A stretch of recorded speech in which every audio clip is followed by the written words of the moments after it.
9:30, and I'll call the meeting to order. First item of business is adoption of the agenda. Do I have a mover? Councillor Mitchell. Moved by Councillor Mitchell, seconded by Councillor Stewart, that the agenda be adopted as printed and circulated. Is there any discussion? All those in favor? Opposed? That is carried. Having adopted the agenda, are there any declarations of pecuniary interest and the general nature thereof? Not seeing any. Minutes. Councillor Mitchell. Moved by Councillor Mitchell, seconded by Councillor Stewart, that the minutes from the April 16th, 2025 council meeting be adopted as printed and circulated. Is there any discussion? All those in favor? Opposed? That is carried. Nobody submitted for a public comment period, so we move on to planning. Do we have a resolution to go into public meeting? Councillor Mitchell. Moved by Councillor Mitchell, seconded by Councillor Stewart, that the council meeting be adjourned at 9:31 a.m. for the purpose of holding a public meeting pursuant to the provisions of the Planning Act, and that council move into the Committee of Adjustment for the purpose of hearing a minor variance application. Is there any discussion? All those in favor? Opposed? That is carried. And Planner McDonald, I will turn it over to you for your first report on minor variance. Thank you, Mayor Ryan. Good morning to council, staff, and the members of the public joining us here this morning. The first application before the committee for a minor variance affects lands on Sonova Crescent in Lakeside. In this particular instance, the applicants are seeking relief from Section 9.2, Table 9.2 zone provisions of the Township zoning bylaw as it relates to the minimum required rear yard depth. If the committee is viewing the property where they're proposing to, in this case, add an extension to an existing garage, may appear as though it looks more like a front yard. It is kind of the frontage that they do access their property from. However, speaking as far as the definition in the zoning bylaw, this is the rear yard that they would look to encroach into. The specified relief in the report, 7.5 meters down to 3.49 meters, is also indicated on the drawing, which is appended as plate 3 to the report. In this case, we look to ensure that the rear yard depth that is being provided is still sufficient for adequate drainage and maintenance purposes. The building department has confirmed that they are satisfied that the 3.5 meters does provide that confirmation that drainage will not be an issue, will not cause problems. As a result of the circulation of the application, I did receive both a phone call, an email, and an in-person visit from a neighboring resident. I spoke with her at length about some of her concerns. I would just note for the committee that most of these concerns seem to relate to issues outside of what the application is asking for today, namely with respect to the easement that's on the property, which provides access to multiple properties in the area, and whether or not parking is permitted on the easement and these types of things. The questions and inquiries and concerns did not relate to the actual establishment of the proposed structure, which is what the applicants have applied for. Staff are supportive of the application here today. No areas of concern were issued by any agencies or any commenting staff. And as such, we are recommending it be approved today, subject to the condition included on the report. I'm happy to answer any questions, and the applicants are also available to do the same. Thank you. Questions from the committee for the planner on the report? Not seeing any. Is the applicant here, and do they wish to speak to their application? Do you wish to speak to your application, or? No, I think Spencer made a great summary. I'm gonna ask you if you are gonna speak to it, I want you to come up. Nope. Okay. It's your call. If you are gonna, I want you to come up and use a microphone. Everybody here. Okay. All right. Are there any members of the public here who wish to speak to the application?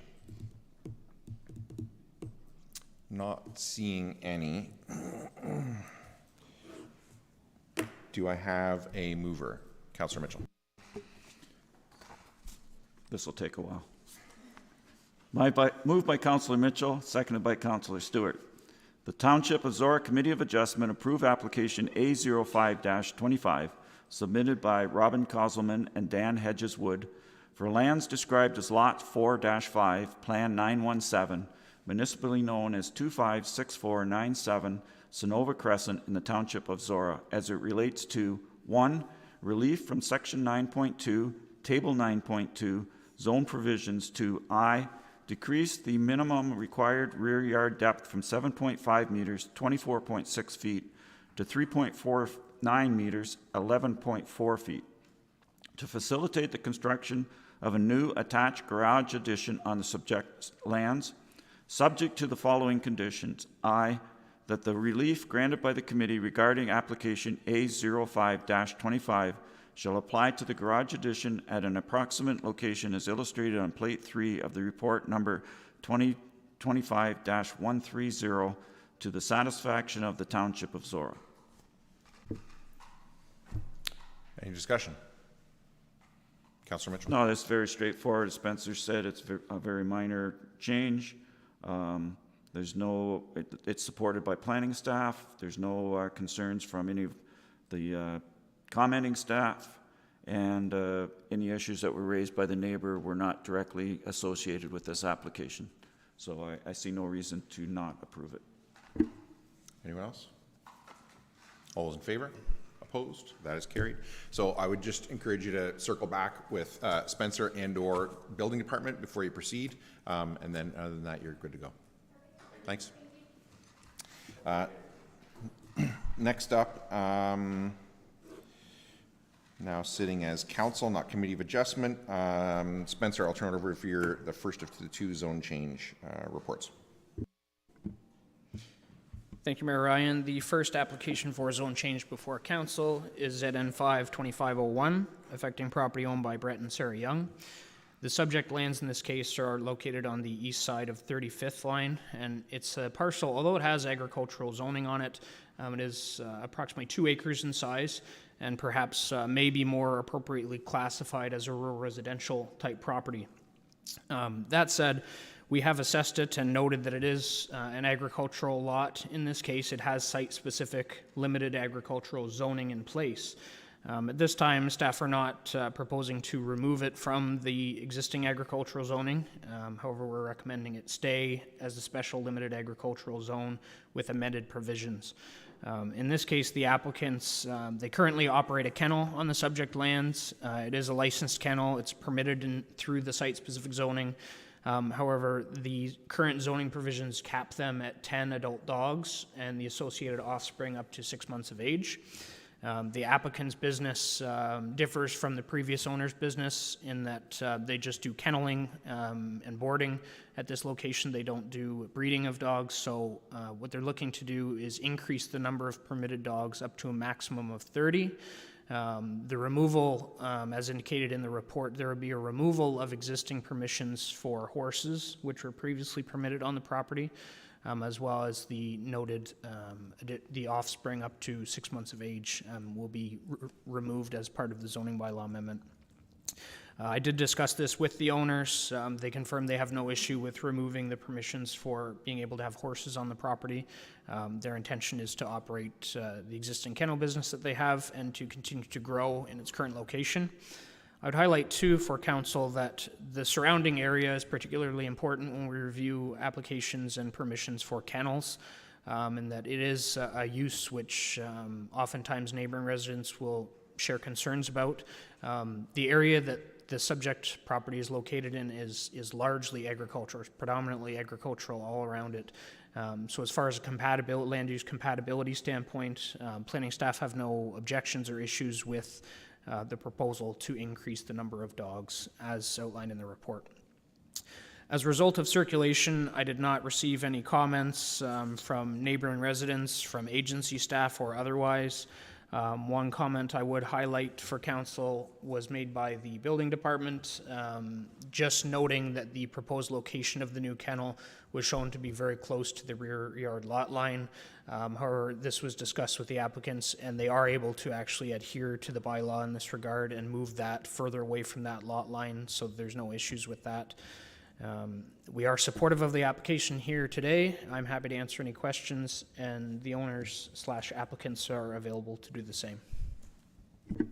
Thank you. Questions from council on the report? Deputy Mayor.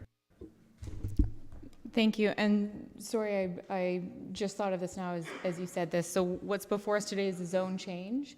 And what was highlighted by our CBO was a concern around the designs for a construction project to come as a result of the outcome of the zone change.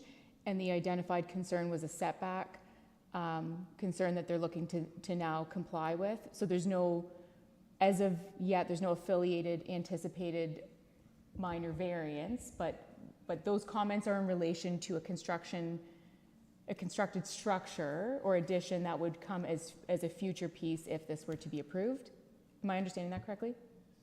Through the mayor to the question, that is correct in that the application is reviewed by staff and comments are provided based on all the information we have.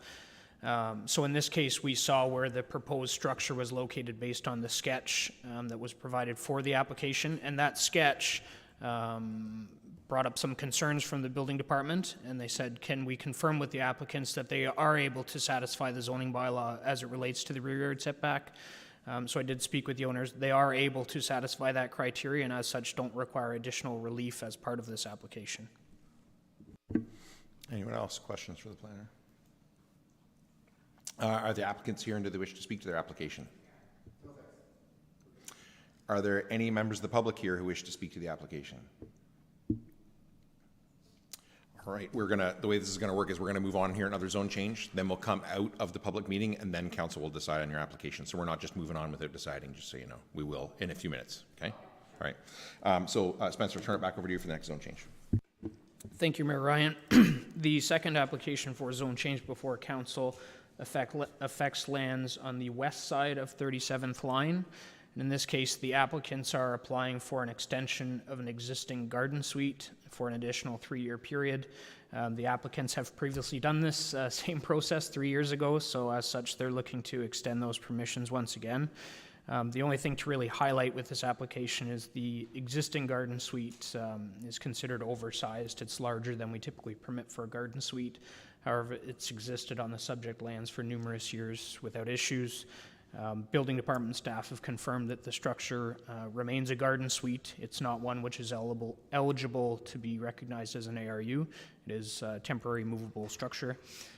So as such, council seeing this application here today rather than an application which you have seen in the past year, which looks to seek permissions to recognize something as a permanent ARU rather than a temporary garden suite.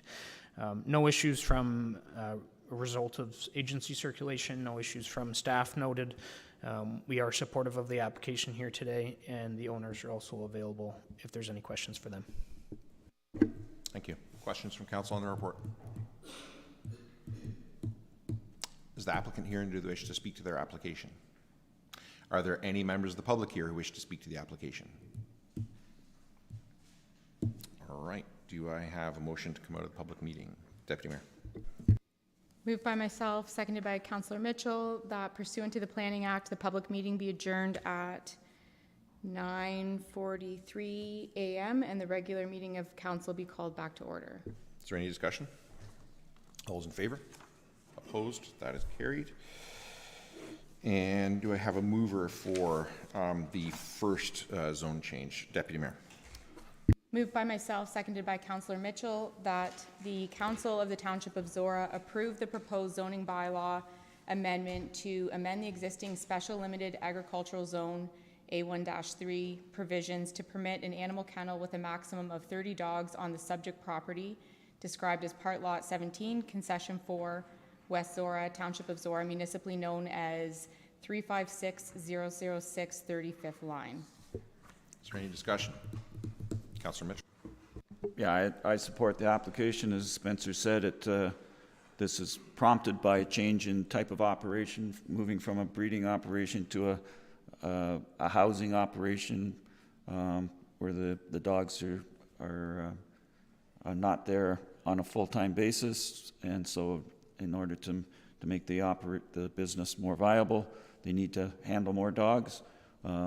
This council is committed to helping local business wherever possible, so we shouldn't stand in the way of this application. Anyone else? All those in favor?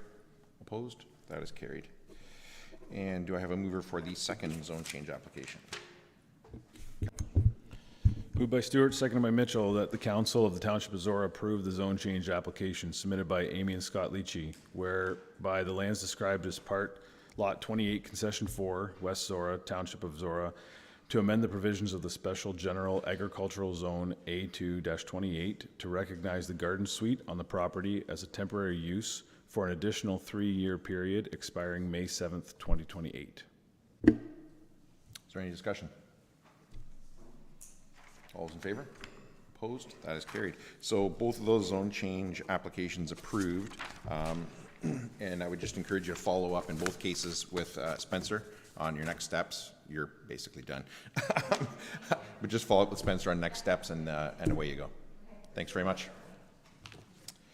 And bang on time for delegations. And the first one up is Ryan Parton of Crescent Ridge on the ZMF energy presentation. And I'll ask you to come up and just hit the button, make sure the red light is on, and I will turn it over to you. Hello, Council. Thank you for the invitation. Steve and Jacob asked me to put together a presentation on the ZMF facility, the energy use, the hydro bills, and kind of explain if there's any next steps, current incentives, and what's currently going on in the facility. So just to start off, I wanted to highlight some definitions. So energy is kilowatt hours. That's typically what you're billed for on your hydro bill at home. That's power used over time versus demand, which is kilowatts. So that's your like instantaneous, what you're using from the grid in any one moment. So the example I like to use is energy is like the water, the amount of water in the lake, whereas demand or kilowatts is the water flow from the lake to the stream. That flow is the demand. Reason for those is they're very key to the reasons for the hydro bills at ZMF. So the annual cost for the electricity paid to Hydro One is approximately $85,000 per year for the Zorra Municipal Facility. The cost per kilowatt hour utilized from the grid, when you look at it on an energy cost, is 72 cents to $1.28 per kilowatt hour. That's the total annual cost of the hydro bill divided by the actual total kilowatt hours used from the grid that aren't covered by the solar on the roof. Cost per kilowatt hour for the total grid usage, so that's all the energy that would be used overnight, is in the range of 18 cents to 19 cents per kilowatt hour. So I call that borrowed energy because you're using it at night and then usually sending it back to the grid during the day. And then your annual hydro bill without solar on the roof would be approximately $124,000 per year. The reason for the $85,000 in charge per year is primarily due to the demand charges, so that instantaneous kilowatt usage. Those charges are listed under the delivery fee item on the hydro bill. And that demand charge is mainly driven during the hours of 6 till 8 a.m., primarily in the winter months, because the geothermal system is ramping up to produce the heat needed for the facility for having doors open, trucks operating, etc. So peak demand in the winter is as high as 200 kilowatts, which is about the full service of 20 residential homes, while the demand in the summer ranges from about 38 kilowatts up to as high as 73 kilowatts, significantly less than half of what the winter usage. Hydro One charges a fee, basically like a standby charge to have that power available for use, and that's why the costs are where they are.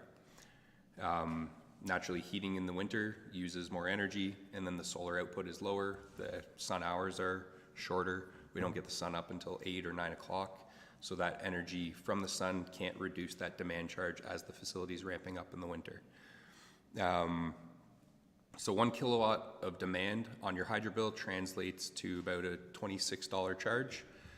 200 kilowatts in a 1 month period would be a $5,275 charge on the bill. Whereas 50 kilowatts, which is kind of the average in the summer, is a $1,318 charge.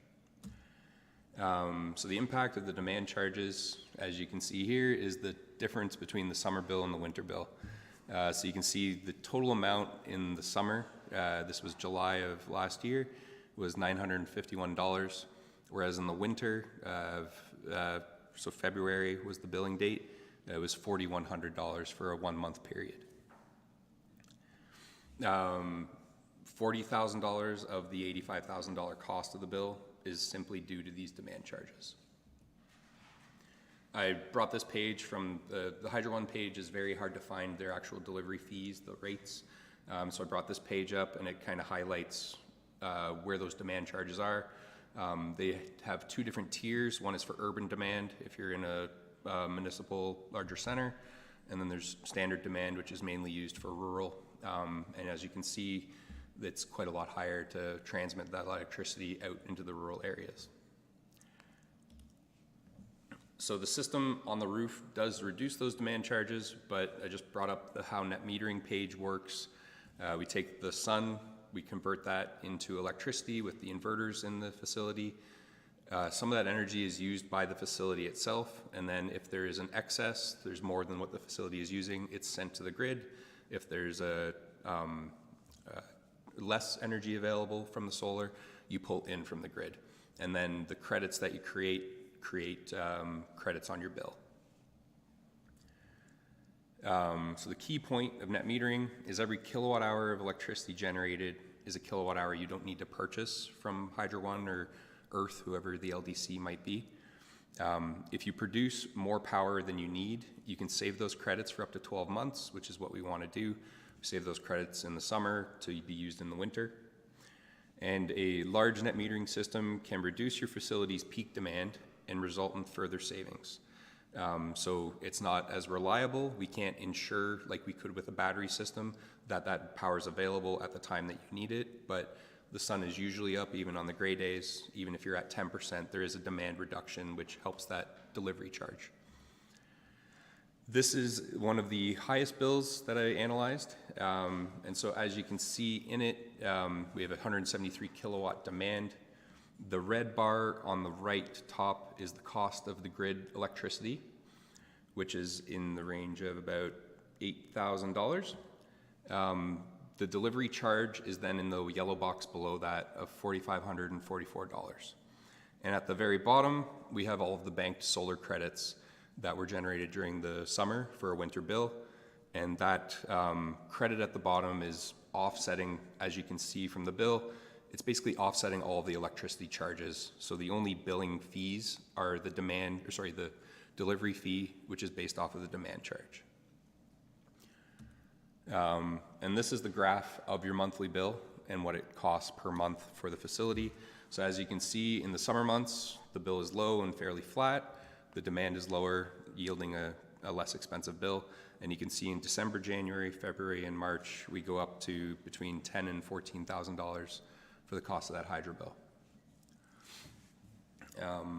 Next up was ways to mitigate this cost. So we can change the work patterns in the facility. If you push that 7 a.m. start to 8 a.m., the demand charge happens later, and that means the sun will be higher in the sky, reducing that cost. That may not be feasible, but it's one way to mitigate it. We can ensure that the large facility loads are commissioned and operating at their peak efficiency. Steve, I believe this has already been done. There was a recommissioning done on the geothermal system so that it's cycling up and down as it should be, instead of hitting on hard at a high level and then shutting off from that high level. We can add building automation systems in to control items that add demand. So that heating call from 6 until 7 a.m., we could start that heating call at 4 a.m. so that it's a slower, constant draw for that time instead of a big ramp up. And then the final thing is adding battery storage. So you charge those batteries during the sun hours, and then you discharge them during those peak demand charge hours, where we can reduce that delivery fee. It's an expensive solution, and it's hard to ensure that the demand reduction in winter is there because you're not supposed to charge the batteries from grid electricity. You're supposed to be using the solar energy produced from the roof to recharge those batteries. And then the one thing I did want to look at was the total energy use of the facility. So when the facility was being built, one of the consultant groups did an engineering analysis on what the target should be for the energy use. And overall, they did a good job. So their target was about 560 megawatt hours, so 560,000 kilowatt hours. The first year of operation, it used about 605,000 kilowatt hours, so slightly above their target. But then the year after that, we see that we're almost right on their target. So the facility used 559 kilowatt hours. So meaning that their model matched the energy use of the building, meaning the systems are commissioned properly. The annual use declined, likely due to the control changes that I just discussed. And like I said, the annual energy use is in line with the original engineering analysis. Total use from the grid is typical of 4.5 Ontario homes. The facility is significantly bigger than 4.5 Ontario homes. So overall, when we factor in the usage of the facility, the kilowatt hours used from the grid, it's only 4.5 Ontario homes, the impact of that big facility. Highlighted in here is the energy that was supplied from the grid and then the energy that we sent back to the grid. So you can see in year one, the total used from the grid was 118,000 kilowatt hours. And then in the year after that, it was about half of that at 64,881 kilowatt hours. So that's all the energy use that's being pulled from hydro that we require to operate the facility. On that note, so 12% of the energy is harvested from the grid, used from Hydro One. 88% of the total energy of the building is brought in from the solar on the rooftop. That 12%, as I said before, is about 65,000 kilowatt hours, which means approximately 65 kilowatts of PV added to the roof would get that 88% to 100% of the energy use for the building from solar. This is a chart that highlights the solar energy production versus the plan that was originally given when we built the project. The yellow bars are what we actually produced, and when the yellow bar is above that blue bar, it's a good sign. It means that we met our goals or exceeded them. So you can see kind of in the later years, we didn't quite meet our goals in the lower months. That's mainly due to excess snow. But you can see in some of the months, for instance, June in 2024, you can see that yellow bar is significantly above the blue bar. That's where we make up those losses if we have an excessively heavy winter. But overall, we're on plan or significantly above plan. As you can see here, and I'll call this out because it's a bit of a suspicious scale on the side. So we started at 430 megawatt hours. We go to 470 megawatt hours, which makes the actual bars look a bit bigger. But our plan of about 445,000 kilowatt hours, we're exceeding by 10 to 20,000 kilowatt hours per year from the roof. So the solar's working is the point of that. It's producing just like it was supposed to. And on that, to get that net zero energy goal, the roof was not completely filled when we did the original design. There were two designs, one where we met the budget and left a bunch of space at the end of the roof, and there was a second design that filled the roof completely 100%. The smaller design was selected and built, so that means there's a bunch of space at the end of the roof that's still available for more PV. And as it turns out, the larger design adds approximately 65 kilowatts of PV modules to the roof, which would net zero the facility by expanding it to that larger design. While we were doing the roof, we pre-wired it, so all of that DC conductor that we had to bring from the room downstairs is pre-wired and ready on the roof, meaning that the cost to add that is significantly less than it would be for restarting a project. As well, the permitting is significantly less. It's basically a building permit submission with the added PV modules. We don't have to go through any electrical reviews. There's no utility interaction. It's just a mechanical build and extra energy being produced.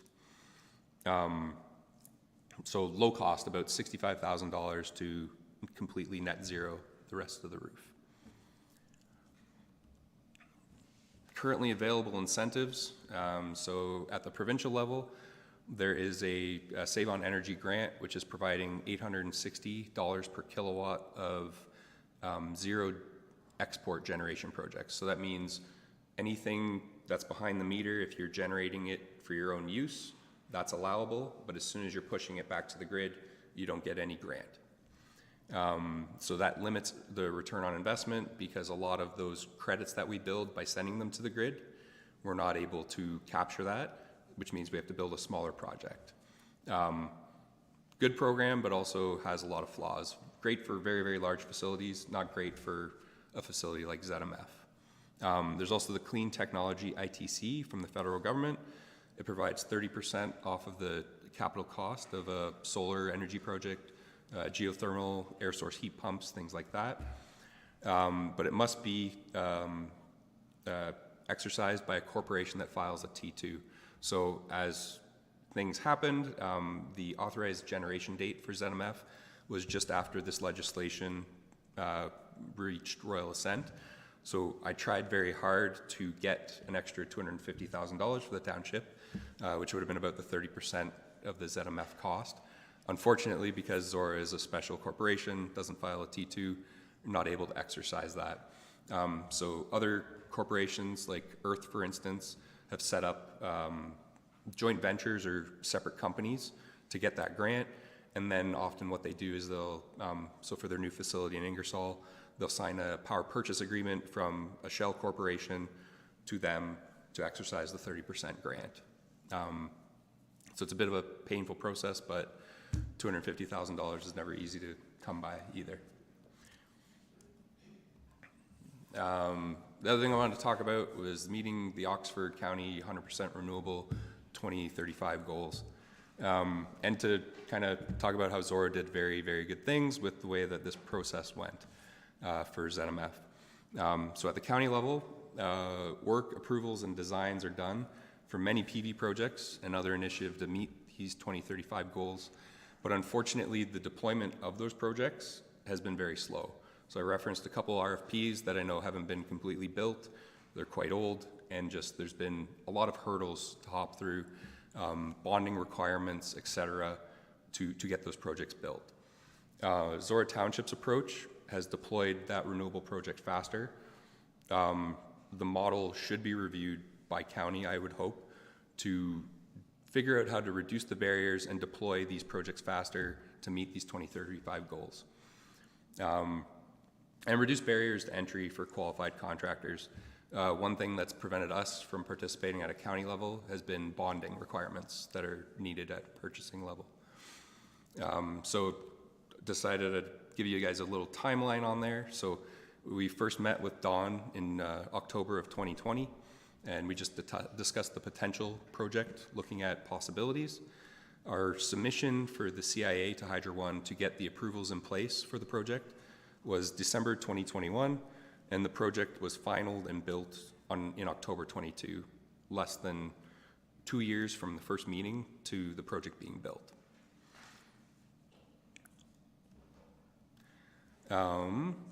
That highlights my very quick presentation with a lot of information in it. So naturally, I'm hoping there's questions, but like I said, during this, the main goal was to kind of highlight where the costs are coming from on the hydro bill from ZMF, ways that there's possibilities to mitigate them, but also kind of discuss what's available currently in the market. Thank you. Questions from council?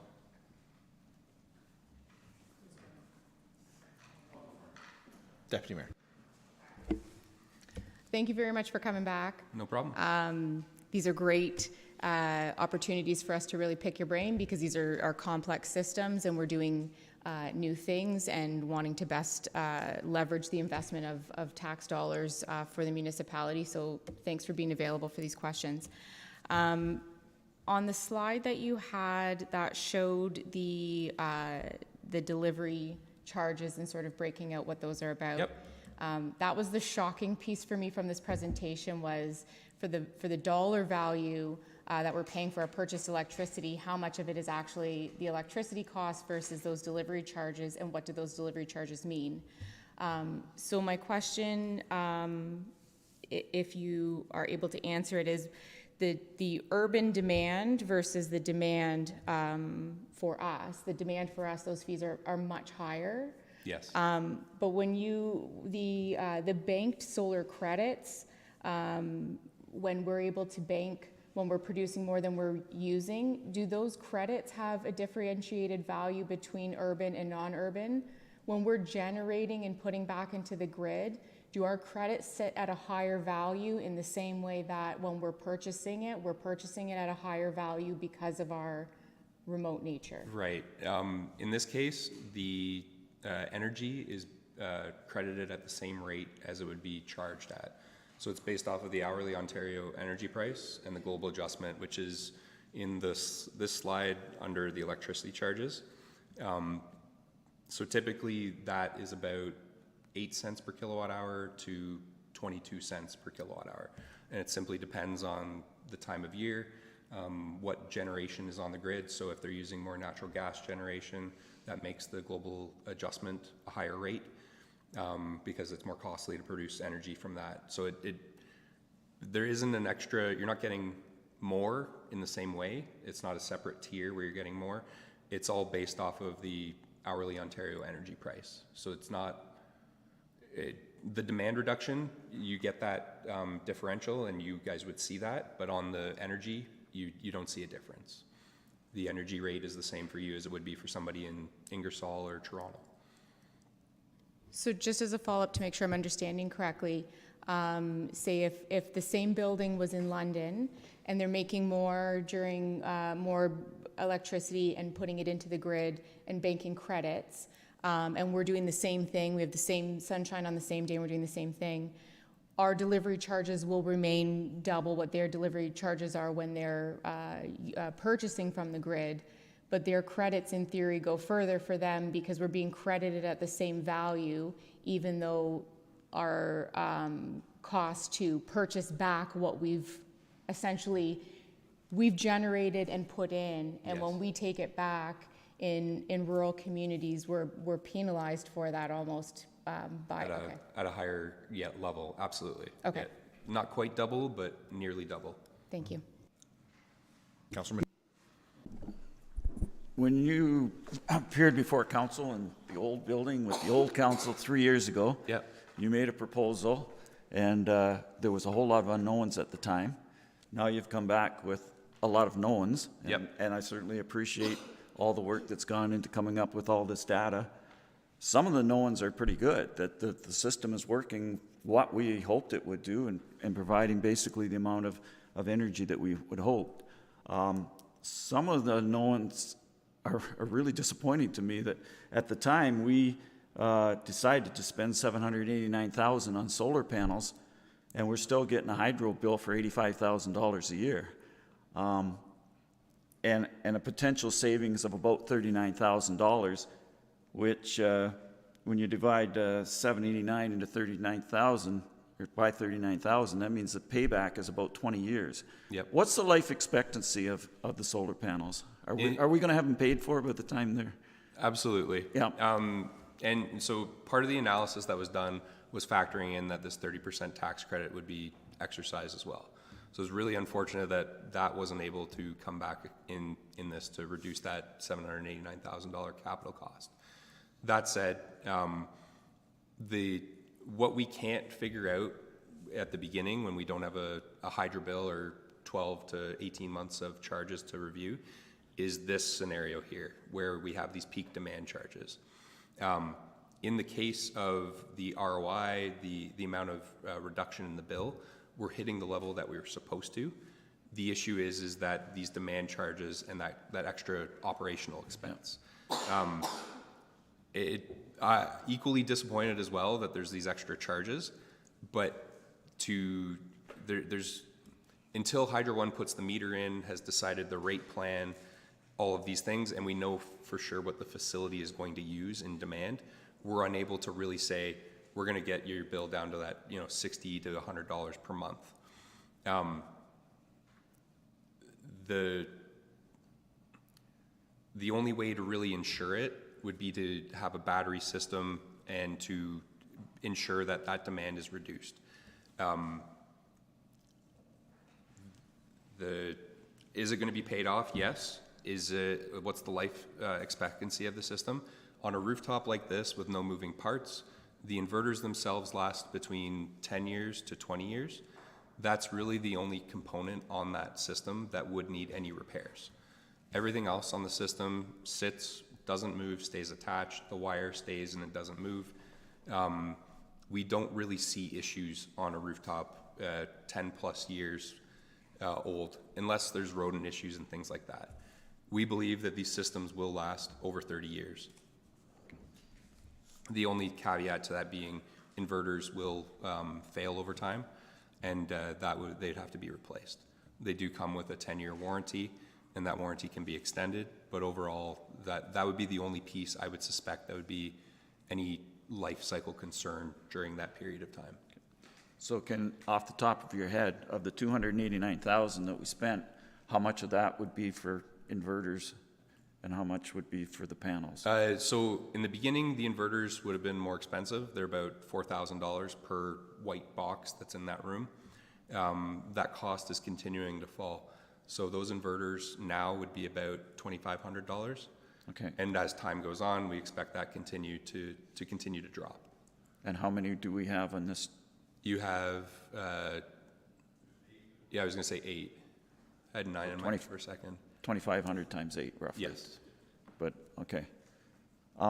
So what I got from your presentation, and we have 2 goals we need to achieve. One is to increase the solar energy production by 12% to get to 100%, because when you made your original proposal, we could go with what we thought would be 100% with the thought that it may be way more than we need, and we would end up producing electricity that we weren't going to get credit for because we're just on net metering, we're not feeding the system. So the decision was to go with the lower part and to wire it in so that it would be easy to add more panels to the roof later on and save, I think, about $200,000 or more at the time. So that seems to be an easy fix. Put Yep. more panels up for $65,000. Based on your figures, my payback on that is about 5.25 years. That seems, let's do that. Yep. The other thing is the delivery charge, the $40,000, and how do we get, so if we can go to the page, it's page 49 of the agenda, and you have 4 different mitigation ways that we can save that money, because that money is not doing any, it's just lining the pockets of Hydro One. Yes. Sorry, just before we go on, page 49 of the agenda, I don't know about everybody else, but I don't have this like in the number of pages of my agenda. I just want to make sure we're on the same page. Paul, can you tell me which slide it It's is? the page that has its headline, Ways to Mitigate. Thank you. There. But on my sheet, it says 49, so, but that's the one it's on the screen right now. Yep. So of those 4 options, change work patterns to increase demand. In the wintertime, our crew's got to be there, especially this winter, they were there a lot. And it's not like we can say, okay, we got to wait till sunup before we can get the doors open, get plowing roads. Our residents wouldn't be too happy with that level of service. No. So strike that one off. You said that the enlarged facility loads are commissioned. You said that's already done with the geothermal unit. Is there some other parts of the system where there's more tweaking that can be done on that? I'm not aware. Steve, maybe? No, and that's why we saw quite a difference in the bill from 2024, like 2023 to 2024, because commissioning was done within that time. Yeah. And the big draw was, and the focus of the work there was on the heat pumps. So there's 8 heat pumps. Yeah. They were all staging on at the same time in 2023. Okay, so And when bang. they commissioned them, so when they commissioned them, as the demand is needed in the building for more heat, they ramp up one by one. And as Okay. the demand drops, they drop off one by one. And it made quite a difference to the efficiency. But all the commissions are done now, and there's that amount. Okay. So So the first one's not possible. The second one's been done. Yep. The fourth one, battery storage, not really an option because it's so expensive. Plus, where we need the energy, we're not producing energy to put in it. And you said we're not supposed to put hydro off the grid into battery storage. That seems totally counterproductive. So number 4. So that leaves number 3. What's involved with that, and what's the potential cost of, say, if we could cut it in half?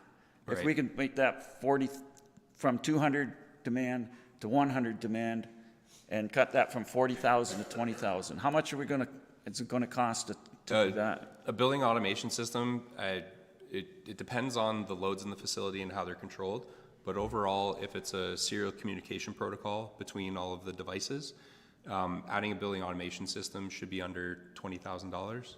Okay, It would require some basic, like not telephone cabling, a little bit above that, but similar idea to that. And then that integrates into the various systems.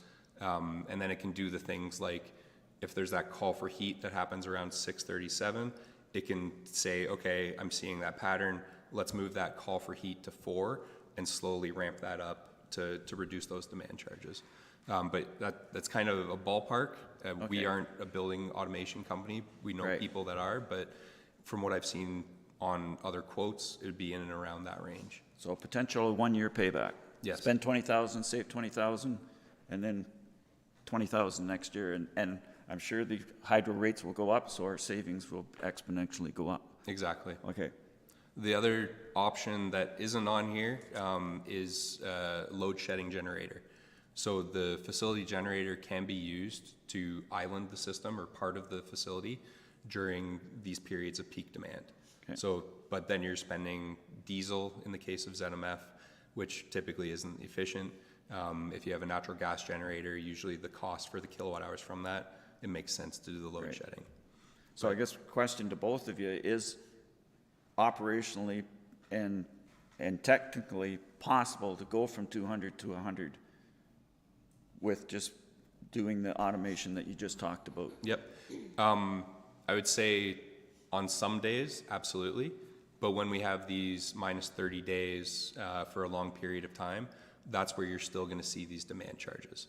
But if we can change it so that that 15-minute period of 200 kilowatts becomes a 15-minute period of 100 or 150 Yeah. on those really cold days, that yields savings.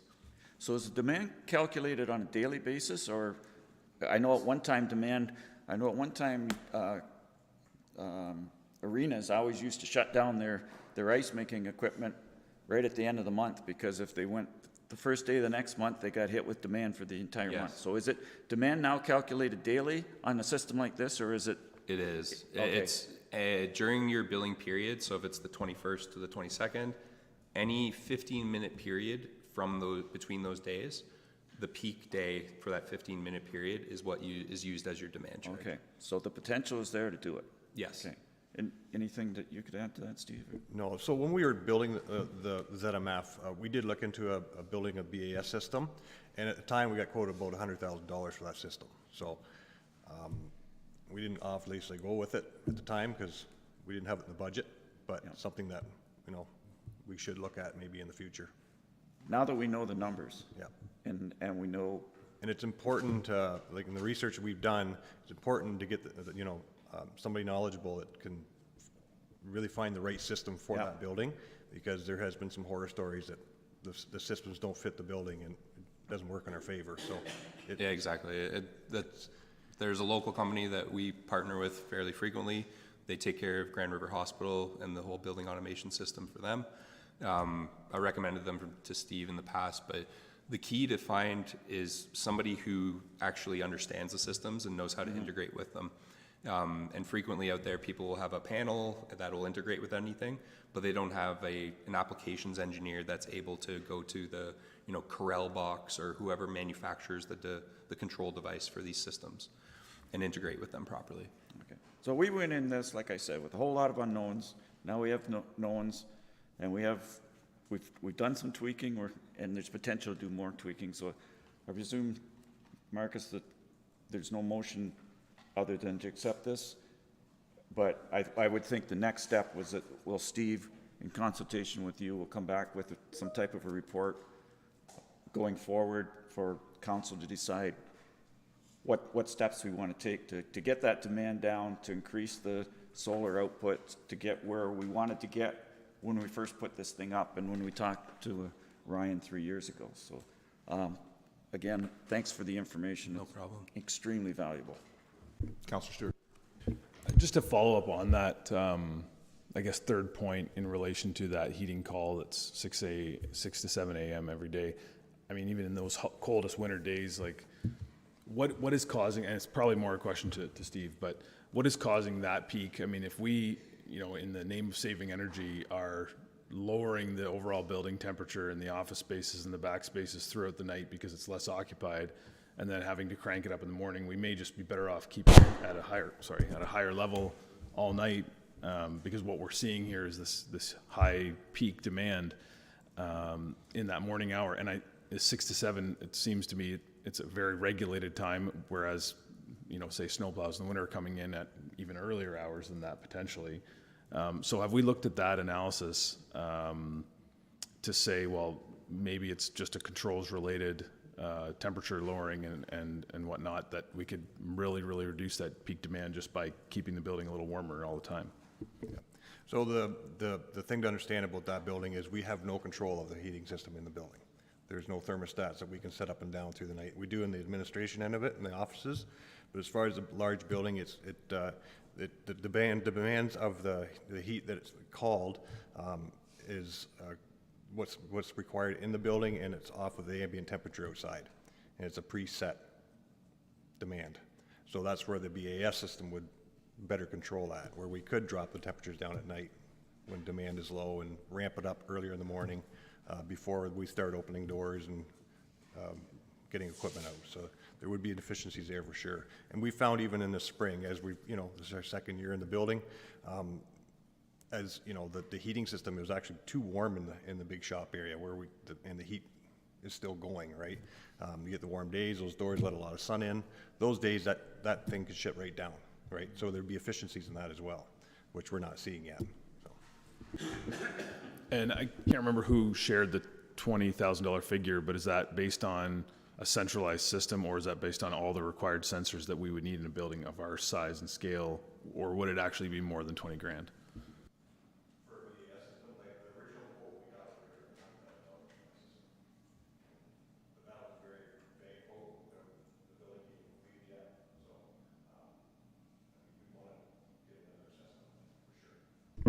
We'd want to get another assessment on it for sure. Right, because in theory, the 20 grand could be for a standard building, but there'd be other, monitors or whatever required for ours to work the way we need it to. That's correct. And it would go further than just the heating system. It would also go the lighting system where, lighting systems would be controlled with people occupied or not. And the hours that they're on, the dusk to dawn lights would all be controlled by that too. Okay, and then related but unrelated, do we have in any of other facilities have these types of peak demand charges that we could look into as well? That's a good question. I'd have to get the information on you from some more, look at other bills. I haven't reviewed the bills for the new township office yet, but I would assume based on the size of the facility, there would be demand charges here. I'm pretty sure that it was heated air source heat pumps, or is it gas? Yeah, so I can next to guarantee that there will be a demand charge for this building, although I would say Earth's rates for here are less than what Hydro One charges for the same demand. Anyone else? Councillor Mitchell.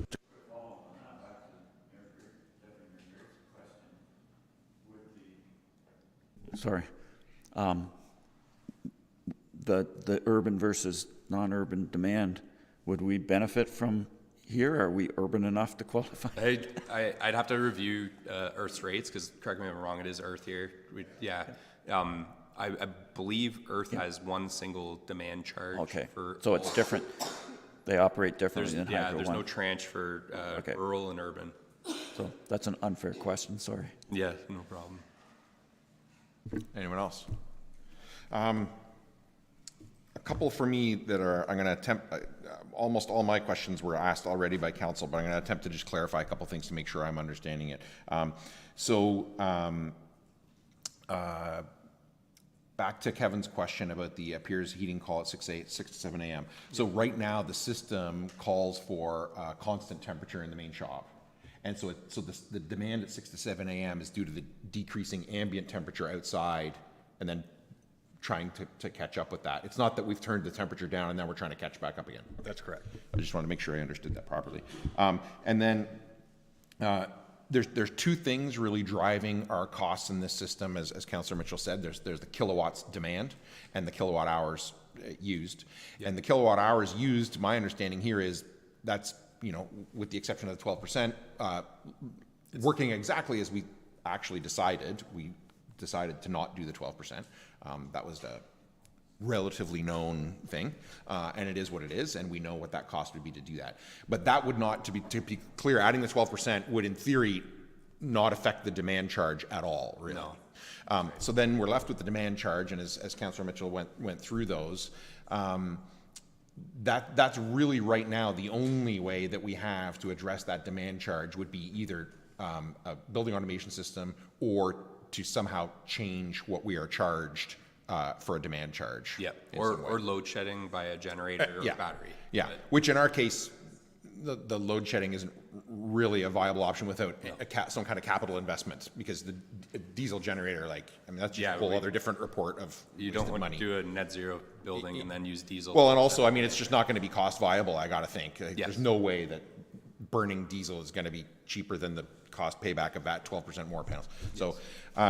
So then I guess, that's it really. I just wanted to really make sure that I was understanding that.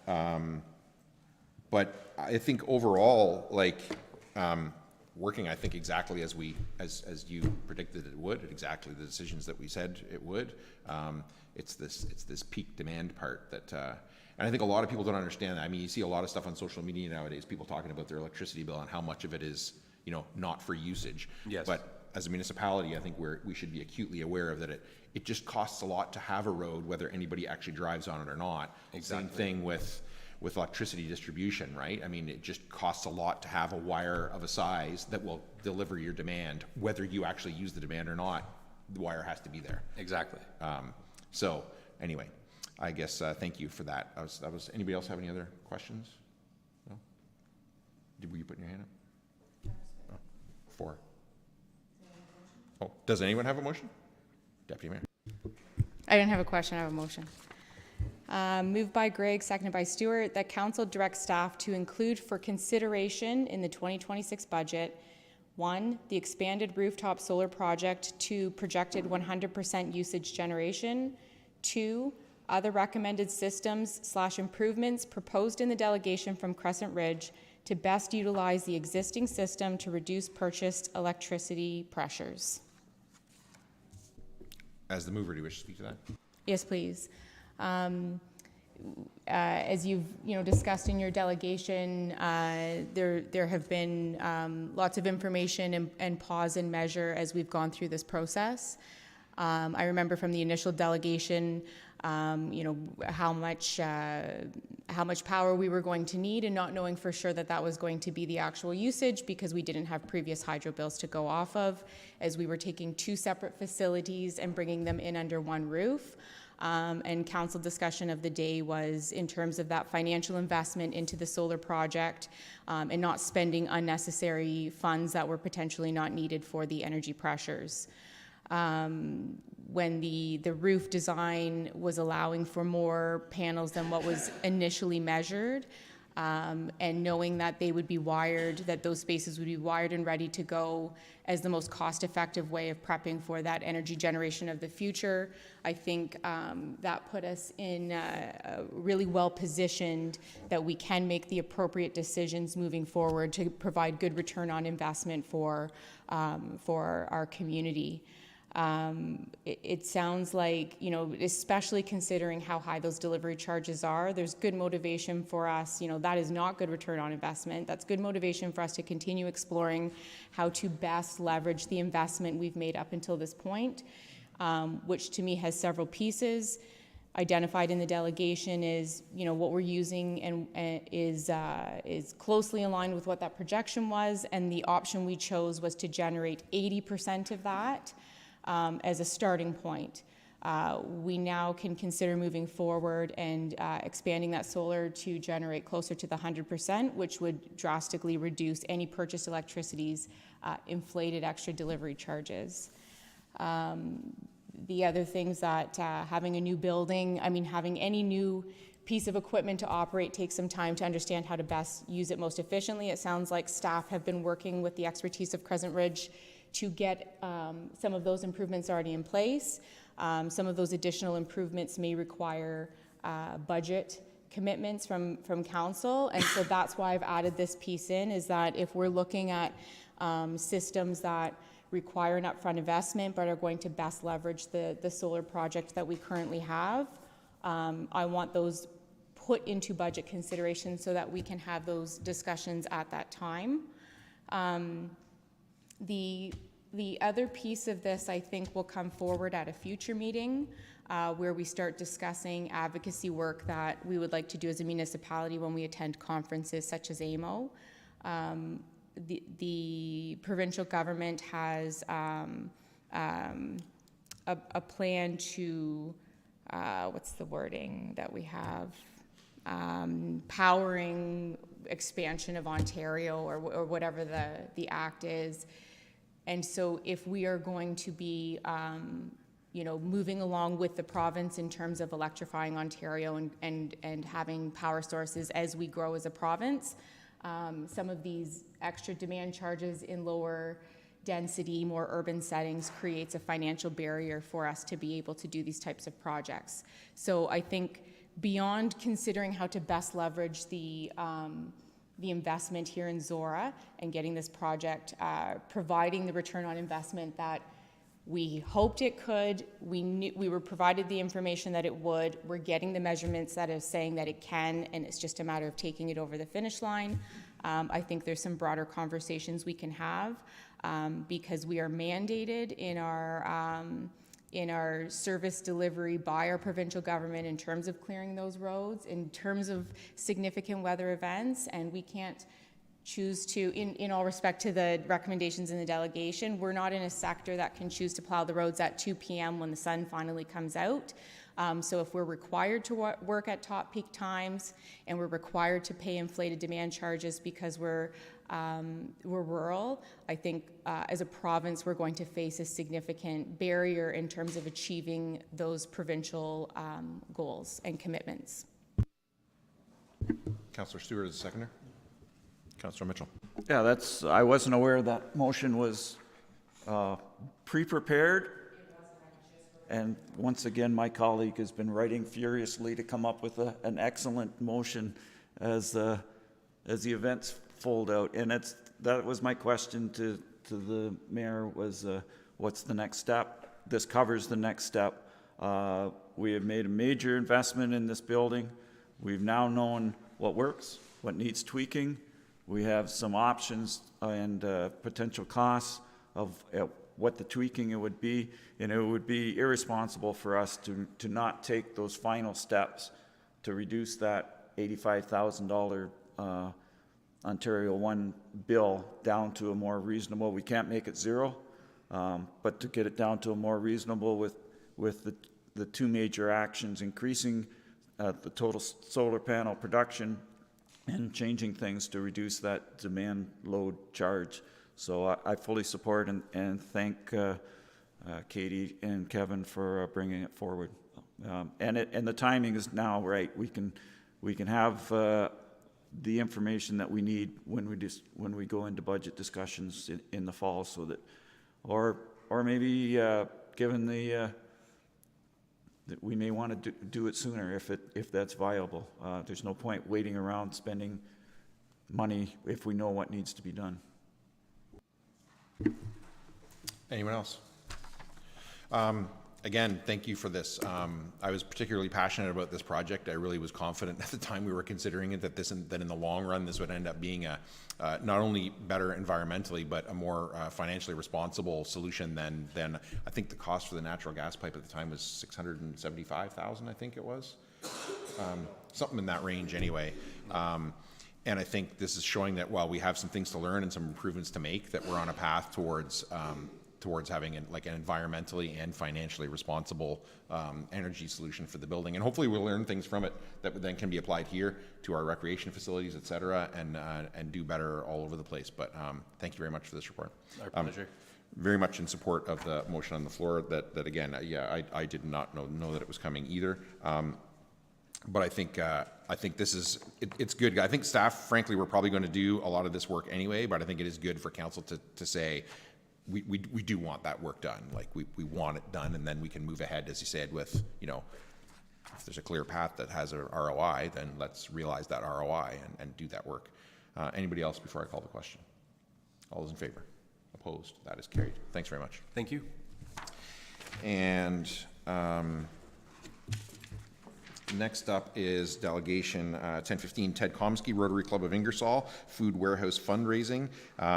As I said to Mr. Comiskey, I hope he's not too shy and in awe of the setting. I know it's unfamiliar to some people, but do your best. Should be okay.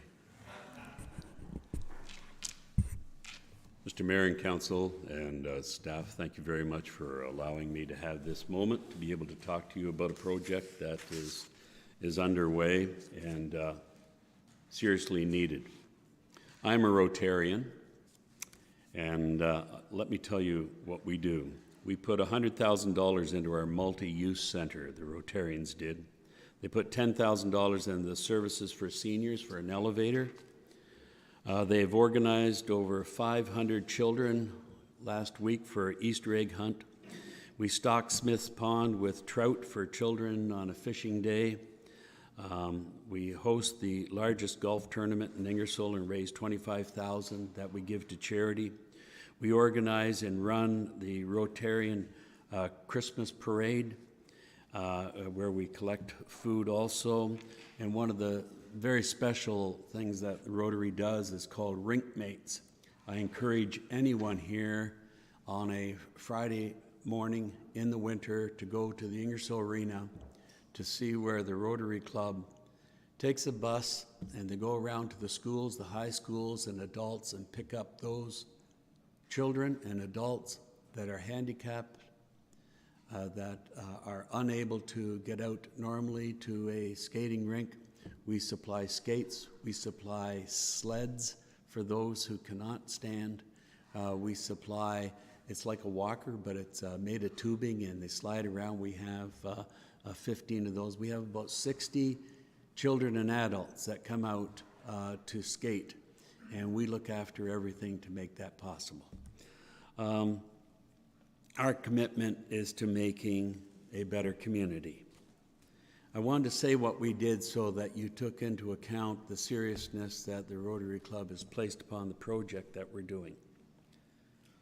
Some people fall through the cracks. Southwestern Public Health says that about 1 in 5 needs some sort of assistance in Oxford, one way or another. Social services is not enough. You know that the money that they would receive does not fully be able to pay for rent that is going these days. And if they do have a cumulative amount of dollars, it doesn't necessarily stretch out to be able to get the necessary things like heating and food, etc.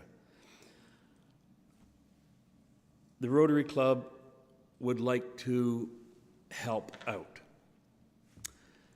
2.5 years ago, my sister gave me a call. She is in charge of the Christmas hampers in Ingersoll, which they put together 600 food hampers, and then they put an additional 300 Christmas hampers together, large hampers, to go out to all the community that needs them. Those names are put forward by different churches and organizations and whoever, and we supply close to 600 families get assistance at Christmas time.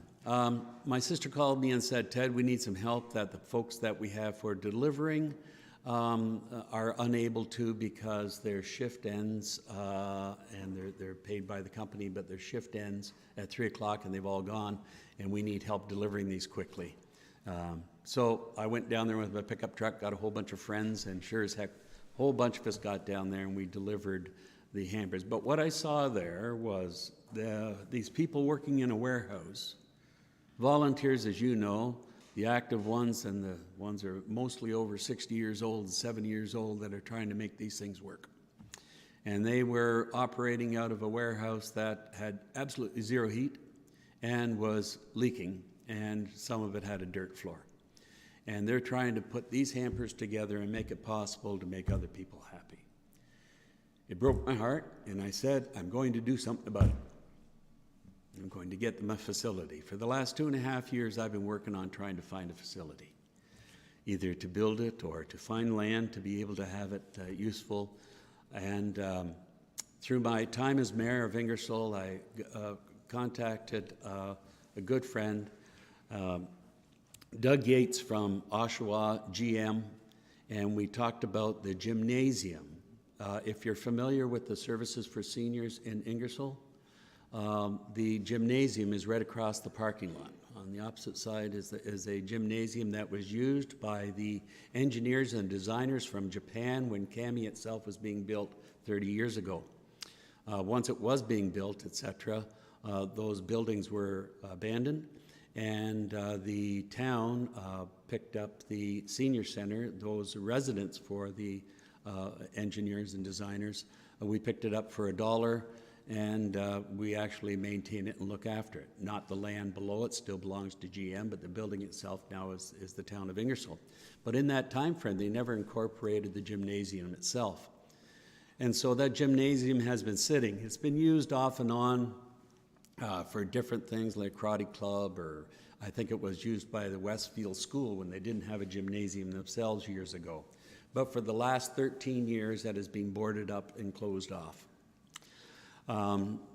It has taken me all this time to be able to get a contract and a lease with General Motors, who have given us the building for a 10-year period, renewable at the end of 10 years, to use as a food warehouse, and that lease is signed by the Rotary Club of Ingersoll.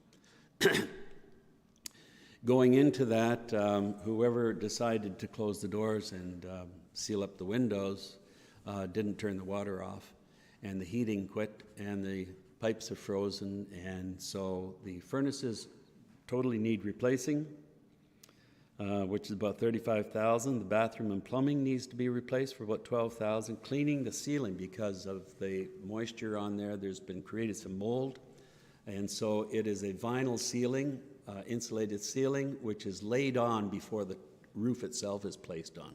It's laid on in the skeleton of the roof format, in these long rolled bats, and then it's that can be cleaned off. It can be cleaned off, and any repairs to be done, and that looks like it's going to be about $30,000. Doors and windows to be able to replace, because vandals have smashed through the front door and done some vandal work on the inside. The electrical repairs is about $7,000, but as of yesterday, it's $12,000.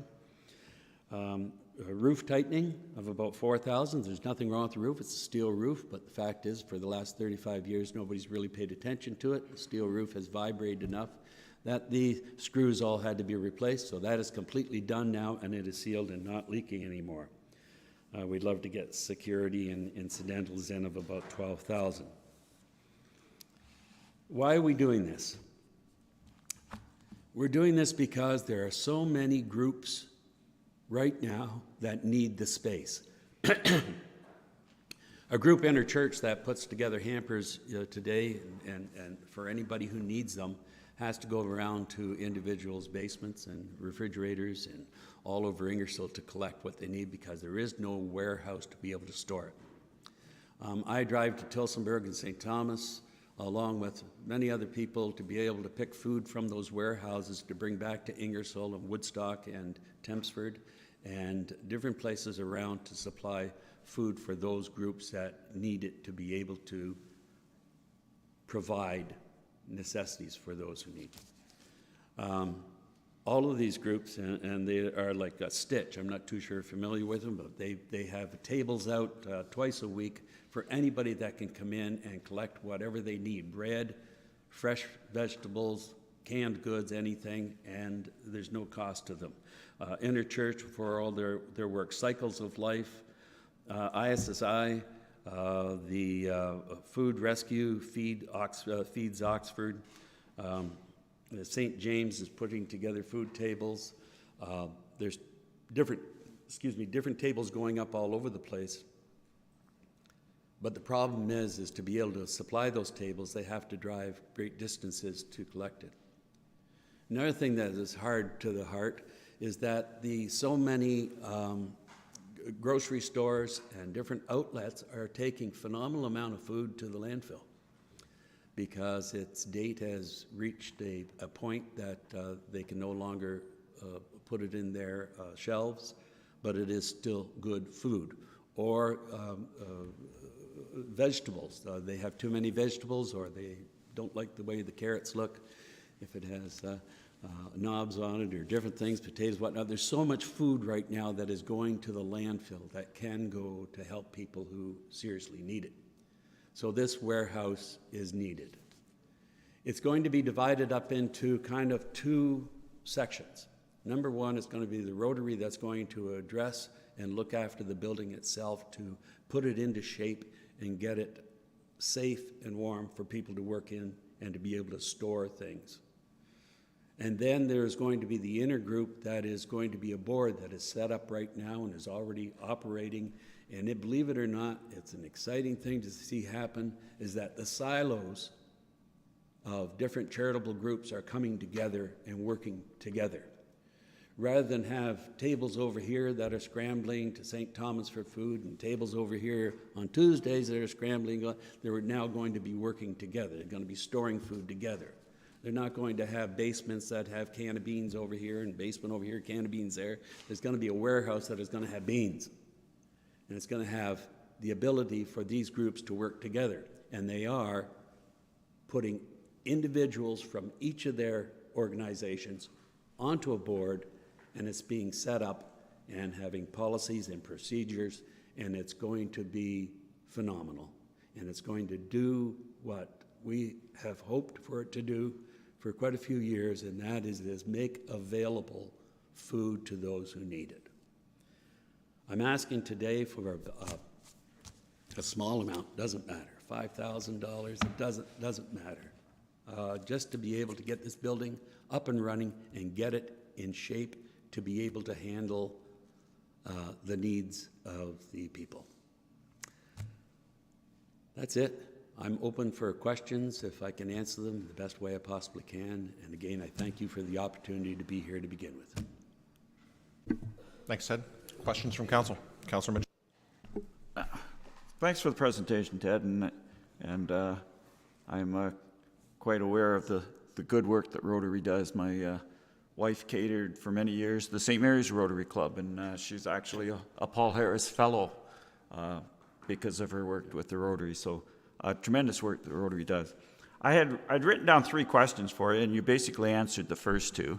My first question is, why does this building need $120,000 worth of renovations? And once you outlined that it has sat empty for basically a decade or more, any building that sits like that is going to need some significant work. Structurally sound. It is structurally sound, that's key, but it needs some TLC to bring it back to life.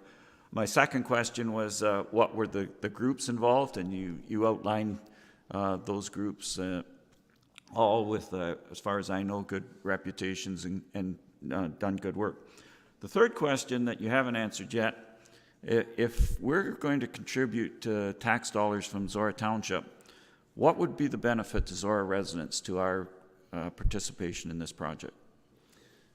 Forgive my inability to put the name on the group that has already started in Tempsford supplying food and supplies. I'm not sure they're... Westminster Church? Yeah, it could be. They are going to be involved with this also because that is a warehouse for food, and it is, there's no cost. And so We right now, I believe that Stitch, which is the group that takes the largest amount from St. Thomas and Tillsonburg to bring to Ingersoll, anything left over is distributed, and it's also distributed into Tempsford. And again,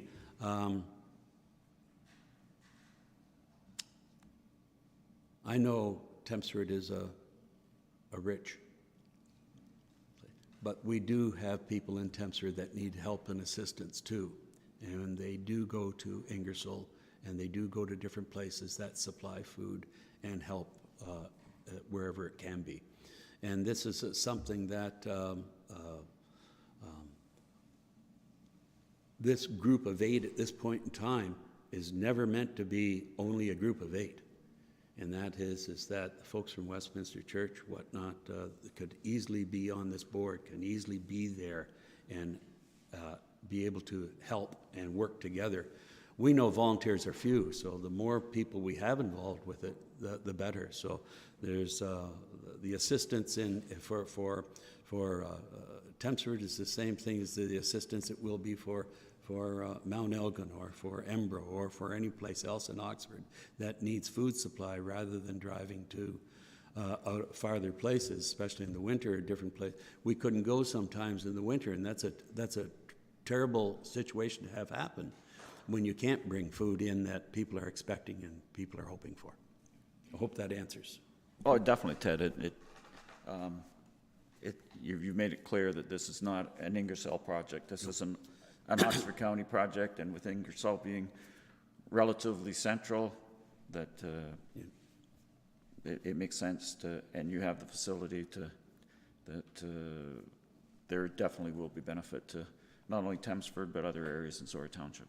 Anytime I have the key to the facility, anytime any members of council would like to see the facility, please call me. And when you're in town, and I could slip by and show you how it's starting out. It's empty right now, but that's okay. Anyone else? Deputy Mayor. There was a couple things you mentioned in your delegation that I'm just looking to clarify, sort of on the backstory of this. So the building has been there for 35 years. Correct. It was there when Cami was built. And did you say that the land is owned by GM, but the building was owned by the municipality? Oh, okay. The senior center, which that whole section of property is owned by General Motors. And what they did was they built this residence for the designers from Japan. And they also had a gymnasium for them. It was all one unit. So when they left back home again to Japan after the construction was complete, the buildings were empty. And so they came across to the town and said, do you have a use for this residence building? And they said, yeah, we could turn it into a senior center or seniors activities, and it was purchased for $1, but the building itself, not the land. So the services for seniors is under a lease, and so is the gymnasium now with us under a lease.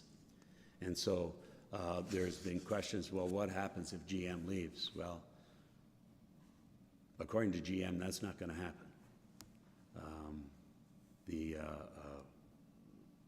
Talking with Doug Yates of Oshawa, he's saying, Ted, there are so many options and so many different places for this, for GM to be active with this building that, no, that's not going to be a situation. And so I took it further and I said, okay, but what if it does happen? He said, would this be purchasable? He said, you can't see why not, especially the senior center along with the gymnasium, that corner piece. Not that they would, not that that's in writing, not that that's set, but we kind of feel comfortable that we're going to be there for many years to come.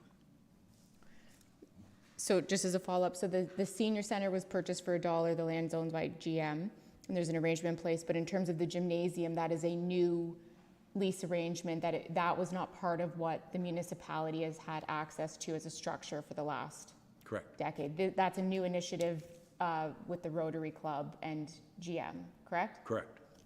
Okay. Councilor Mitchell. I apologize for coming back again, but I just thought of a question. Have you or do you plan on making this delegation to other municipalities in Oxford County?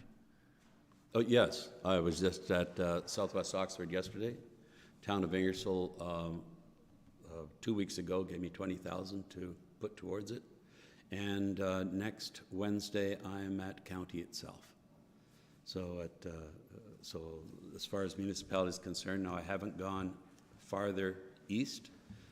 Certainly, it's one thing that this area is, I guess, close in mind, but I could go to other municipalities within the county to ask for this. I'm hoping that I can cover this beforehand. So sorry, Councillor Stewart. So I think the form that I see here makes it clear, but I just want to make sure I understand. So GM owns the gymnasium, Yes, and Rotary has the lease with GM. Correct. Not the town. Okay, good. Thank you, Councillor Stewart. Yeah, so a question on that. You mentioned that all these groups coming together, obviously it seems like the Rotary is leading in this endeavor, but that it is an intention of a number of groups coming together to operate this facility, and it's a board-governed group. That has yet to be set up. no, that is set up now. That is set up, okay. And the board's already in place and? Yes. Okay.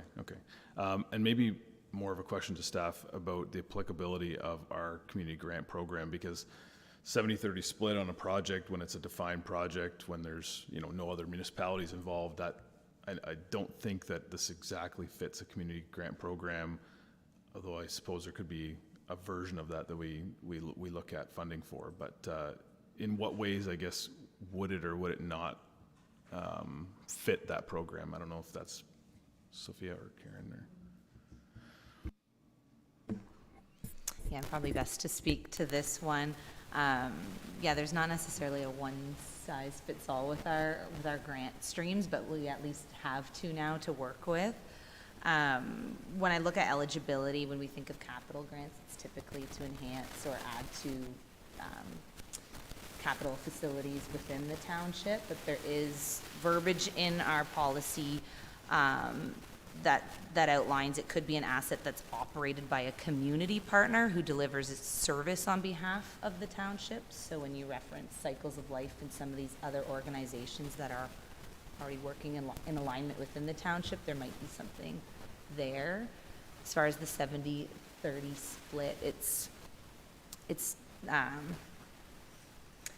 that's a tough one. We have two streams where there's an HST rebate and then a 70-30 like committee of council, but it sounds like we're just looking for one-time donations to contribute towards, which is a little more in alignment with our operating stream. So I think if we had a little time to kind of review our grants and learn more about where this is going, we could try and find a fit.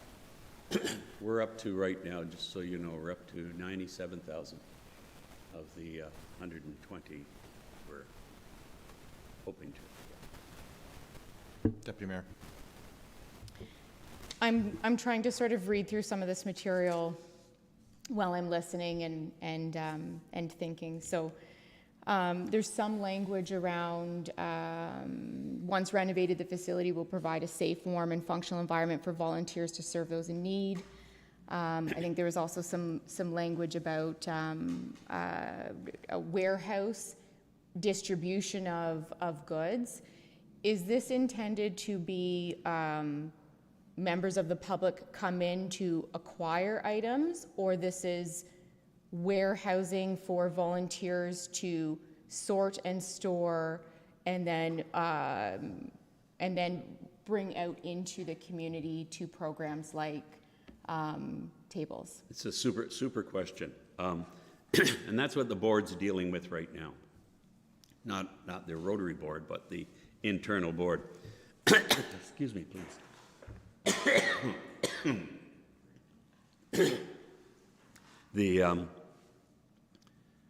These groups are already set up and already doing their job. We said right off the bat, Rotary, we're not going to come in and show you or tell you how to distribute food. They've been doing it for quite a long time.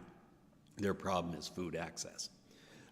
So they will continue to be doing what they're doing, setting up the tables at the Masonic Hall or setting up the tables at downtown in the areas, or distributing, or making the meals, making the hot meals, doing the supper clubs, doing the lunch bunch for kids, the school that need it. They'll still be doing that out of their units and but the access to food will be to them. Now, when I make that statement, I'm on that board, but I'm not running that board. So they may decide at some point in time that they are able to have people come to the warehouse to receive food. But that's not what today's plan is. It's for them to continue on what they are doing. I can see down the road the possibilities, and I don't mean it to dissolve any groups or anything, but what we're seeing in the county is many groups doing the same thing. And so, you know how few volunteers are, so they're hurting in different places. So getting this group together, being able to have a system and have it laid out so that maybe in years to come, it is all one, and being able to work and supply and have people come to the building and have people go out to the building, that's going to be that governing body that understands the food distribution better than I. So just as a follow-up, the longer we have this delegation, the more questions I come up with, which maybe is a good indication that there's more research for me to be doing. You just mentioned about preparation of warm foods. Is part of the plan in the warehouse storage to construct a kitchen that would comply with our public health regulations for? That's just it. We have right now someone who is interested in coming on the board through public health, so that's kind of interesting. And they have talked about maybe we could prepare foods, because there are lots of foods right now, meats that are done today at grocery stores, or they are going to be done in the next couple of days, and they're tossed, which they should, you know, on time. So if those meats could be taken back to a site and cooked and frozen, then you've still got food, but it has to go through public health, go through the station. So this is one of the groups, or two of the groups, that are very keen down the road on whether it would be possible to put in a kitchen, an industrial kitchen that handles and deals with food preparation in that sense. But right now, like I said, they have lots of sites where they're preparing the food. I think St. Paul's, St. James is putting something together. The Masonics put something together. They all have kitchens that are legal in that sense, and that's where they're doing their food. The thing isn't as much as preparation space as it is the food itself availability. And then in terms of the warehouse storage and then distribution out for the various programs facilitated by various groups, is the primary function sort of the perishable piece and the food recovery from grocery stores and food industry that, you know, if it's day-old bread, then it gets, you know, gets put in the dumpster. So this is a great initiative to help take food that's still edible and connect it back to the community, keeps it out of the landfill, but also helps address food security. But I'm also seeing clothing. Is this intended to store sort of the non-perishable items and clothing, household items, those types of things in this warehouse collectively as well as the non-perishable things? And I'm thinking locally because I've attended some of the organizing meetings that Westminster has been facilitating with starting up a trial for cycles of, or a version of cycles of life here in the village. And the perishable piece is complicated because there's a lot of timing, and then once things, if they're not, you know, distributed here, they still can be distributed in the next community on the next day. But that refrigeration is sort of the key piece. But in terms of non-perishable, you know, to be moving, you know, canned and boxed goods without expiry dates doesn't have the same type of pressures that would require perhaps the warehouse storage for anything other than, you know, I mean, cupboards that they have here can hold those items. They're not requiring sort of the refrigeration. Is this intended to also be those non-perishable items that go elsewhere? And then what's the clothing piece? Okay. again, that's kind of the internal group that is dealing with those needs. This warehouse was never to disable Salvation Army or Goodwill or any of those outlets now that are already dealing with the goods you're talking about. And they don't seem to have a shortage of clothing that's available for people to receive. The big situation right now is food. And so that's kind of what this group right now at this point in time is concentrating on, is getting this warehouse going so that the food can be brought in and be distributed in the best way it can. Yes, they have spoke about, is there going to be enough space for different non-perishable items like clothing, et cetera, and household needs. I know that they want health products wherever it can be, that they could be made available or be able to be stored there so that they can distribute them where needed, because they are needed badly for the homeless especially. Sorry. Do you know if you had mentioned Goodwill and Salvation Army that are... Salvation Army is included in this group. Okay, so they're part of... Okay. They're part of the team, and Goodwill, I do not believe, is at this point in time, but I think, are you charged at Goodwill for clothing and different things? Yeah. I don't think, yeah, it's kind of something that, forgive me, they may be included today, who knows, because this group is growing all the time, but I believe that I know the Salvation Army is, and any group that is out there, and I encourage anyone here that is trying to do their best to help the homeless and the public for food and whatnot, please contact us, and it's there for us. It's there for us to give to them. Anyone else? Thank you. You're not wrong that it's a need in Zorra Township as well as in the Ingersoll, and sadly probably more likely in need, increased need in the future than now. So commend you and all the partners in working on this. I would really encourage you to follow up with Sophia afterwards and look at the community grant policy and consider submitting an application to that. And I think, as we've heard, staff are going to look at that to see, is it working as we intended? Well, A, does it qualify out of the gate? And B, if not, is it working as intended? And we'll follow that along as we go. Okay. This is an immediate request. I'm just throwing that up. This is kind of an immediate request. The need to get this building up and running and functioning to supply for them is going to have to happen over the next couple of months, kind of a thing. That's just I know it's a great time to come after all the budgets are totally set and everything. I understand that. I understand that more than a lot of people. But it's just something that the need is right now for this to happen. So any help you could assist with, I would greatly appreciate it. Thank you very much for giving me the time. Thank you. And we're going to take a break, say till 11:15.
11:16, I'll call the meeting back to order, and we are going to, at the request of staff, jump down, instead of, we're under reports from Public Services Department, but instead of 8.1 Roads Division, we're going to go to 8.2 Recreation and Facilities Division, and report 2025-049 from the Manager of Recreation and Facilities regarding the quarterly update.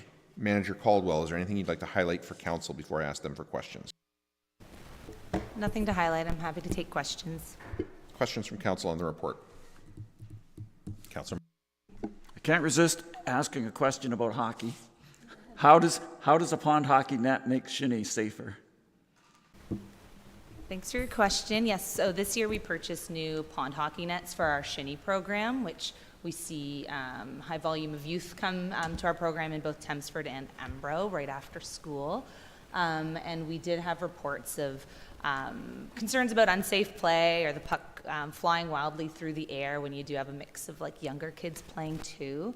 So the pond hockey nets are just more narrow and shorter than a regular hockey net that we typically have in this program. So it kind of forces the players to be a little more precise with their shots. So it has, we've had a lot of great positive feedback from parents and participants on them. So we'll continue to use them. Anyone else? Do I have a mover? Yes. Councilor Stewart. Moved by Stewart, second by Mitchell, that report 2025-049 from the Manager of Recreation Facilities be received and filed for information purposes only. Is there any discussion? The only comment I would have is I really liked this report in particular. The updates on the various different types of programming and how they're progressing, you know, even without council direction, staff are, you know, further evolving existing programs, initiating new ones, revising them, and making it happen in response to the actual demand from residents, which is, I think, you know, what council expects of recreation and has worked towards for years with staff to get there, similar to how we don't tell Public Works to fire up the plows when it snows. We now also don't tell recreation staff to go and look for new programming because recreation staff just do that. And I just didn't want that to pass by without saying that here. So that's all I would have. Anything else before I call the question? All those in favor? Opposed? That is carried.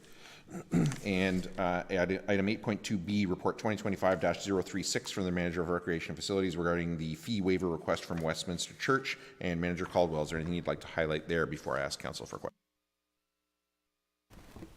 Yes, I would just quickly like to add an update to my report. I note in that report that the initiative was launched at Westminster Church last Thursday. So just a quick update, they did report it to be a great success. They were able to provide food and hygiene products to 40 individuals, which is a great start and certainly identifies a need in the community. Questions from council on the report? Do I have a mover? Councilor Mitchell. Moved by Councilor Mitchell, seconded by Deputy Mayor Gregg. The council deny the fee waiver request from Westminster Church, and the council direct the organization to apply to the community grant program this fall if the BD room is still the preferred location following their trial at Westminster Church. As the mover, do you wish to speak to that? Yes, I do. I support the option number 2 as outlined in the report. To deny the request and direct them to apply to the community grant program for all the reasons outlined in the report: loss of potential rental income, increased costs and liability, lack of storage space, which was part of the request, and most importantly, I think, is that it would be precedent setting that currently the only programs now getting fees waived don't have facilities in Zorra. And this group does have an alternative location that is actually better suited than the BD room. And the only reason not to use it, as outlined in the delegation, is a potential stigma of people going to a church. And I say this as a person who was raised in what most people would consider poverty. And there was a time in my early teens when my mother and I were on welfare. And I can assure you that there is a stigma of not being able to provide for your family. But the stigma is the fact that you have to reach out to somebody else for help. It's not where you reach out. And I think if anybody truly are in need, they're not really going to care whether they go to the BD room or Westminster Church to find that help. So considering all the reasons that were put in the report why we should not proceed with this fee waiver, and the fact that there is possibilities under our community grant program for us to provide operational funding to them, I think this is the right course of action to take. And I apologize, I forgot who the seconder was. Deputy Mayor. I'm also in full support of option 2 as outlined in the motion, but for slightly different reasons than Councillor Mitchell.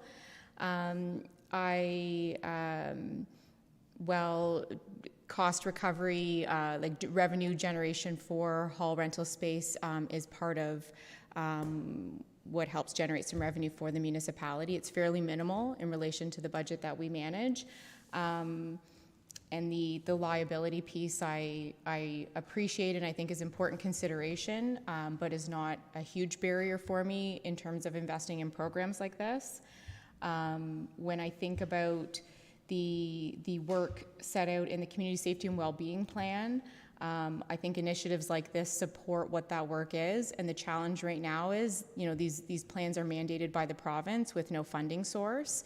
And I think those pressures are being felt by municipalities like ours and the great volunteer organizations that are already out in the community doing some of this supportive human services type work.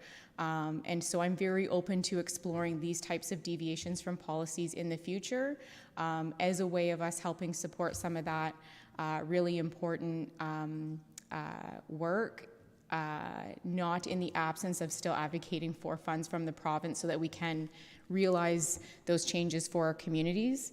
Having said that, the trial for this program has started. I had the afternoon available and was able to visit and see how wonderfully set up it was. Healthy volunteerism, positive attitude, positive environment, and a lot of excitement from the community, both those who were helping out and those who were visiting. And so, while all of that was premature in advance of us having this appropriate report to consider, in a sense, it was unfortunate because if we were going to deviate from the policy and choose an option to get them over in the BD room before it started, we didn't really have that to consider. But it's, I think, indicative of such a positive thing that independently, with their existing space, with their existing volunteerism, they had everything they needed to get this thing out in the community, which is the absolute priority of this work. So, did we get involved? Not at this time. This option does allow for us to consider through that grant policy how those funds can be supportive of this program, even in potentially utilizing that BD room space in the future if it's deemed to be required. But because of all of their enthusiasm getting set up and started there with the immense support of Cycles of Life, they may find that they're not interested in making that move at that point in the future. So. Really good problems to have, really grateful for all of those involved, and an excellent report highlighting the things that I think as council we have to at the very least consider to be responsible decision makers. Anyone else? Yeah, for all the reasons that have been stated already, I agree with this motion, essentially to go with option 2. Two additional reasons for me. I think the report makes clear that there are some real challenges and risks, not only for the township, but for the service itself, that would be difficult to overcome and could ultimately actually jeopardize the delivery of the service that's intended. So another great example of why we should, ask our staff for advice on these new initiatives before we undertake them. The other reason that I don't support simply waiving it and getting into this is one that's probably not going to make me terribly popular with a lot of people in the community. But that is that we're going into a time now of very likely a recession, potentially worse. People in all of our communities are going to be struggling in many different ways. Affordability of homes is not new right now, but increasingly food security, employment even. And I think a lot of people are reaching out to, air quotes, government for help. But there's different levels of government with very specifically legally defined different responsibilities. Zorra Township, Oxford County, provincial government, federal government. And in addition to that, there's different forms of funding for those levels of government. And Zorra Township, as a municipal government, is funded primarily through property taxation, which just simply was never designed to deliver human services like this. So it's not to say that this is not a needed thing, and it's not to say that government shouldn't play some role in it, but I think the reality is we're probably going to see more and more demands like this placed on all levels of government, and all the more reason that we need to be more and more surgical about which level of government and which form of taxation funds these things. Because property taxes in the township are not going to significantly change as a result of the economy going up or the economy going down. But demands for services like this are going to significantly change. And if we don't really, I hesitate to say stay in our lane, but if we aren't really careful about it, we really run the risk of jeopardizing our ability to responsibly fund and tax people for the services that we are legally mandated to deliver. And I think we have to be very careful about that. And a lot of the government policies that might lead to the need for these services are policies that this council has zero control over whatsoever. Minimum wage, ODSB, all these programs are all provincial responsibility. And so I think if they're not doing the job and it requires a need for this, we should not be stepping in as a municipal government and taxing people again on their property tax bill to make up for a gap that is, if not created, then contributed to by other levels of government who again have income tax and sales tax at their disposal to deal with them, whereas we don't. And I think the reason I say this is because I think this issue is sort of the canary in the coal mine for us, for this council right now, of where this could go if we're not careful about this. And we have a community grant policy that we should lean on increasingly. We should update it as needed, but we should lean on that and say this is what we will and won't contribute grants for, and this is the reasoning that we'll use it. And I think we need to really lean on that hard in the future. So sorry to go on and on there, but I think there's a risk to us. Anybody else before I call the question? All those in favor?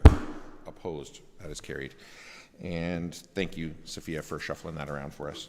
And 8.1 Roads Division Report 2025-050 from the Director of Public Services regarding Roads Division first quarter report. Director Oliver, is there anything you'd like to highlight for us? Nothing to highlight. Happy to take any questions. Questions from council?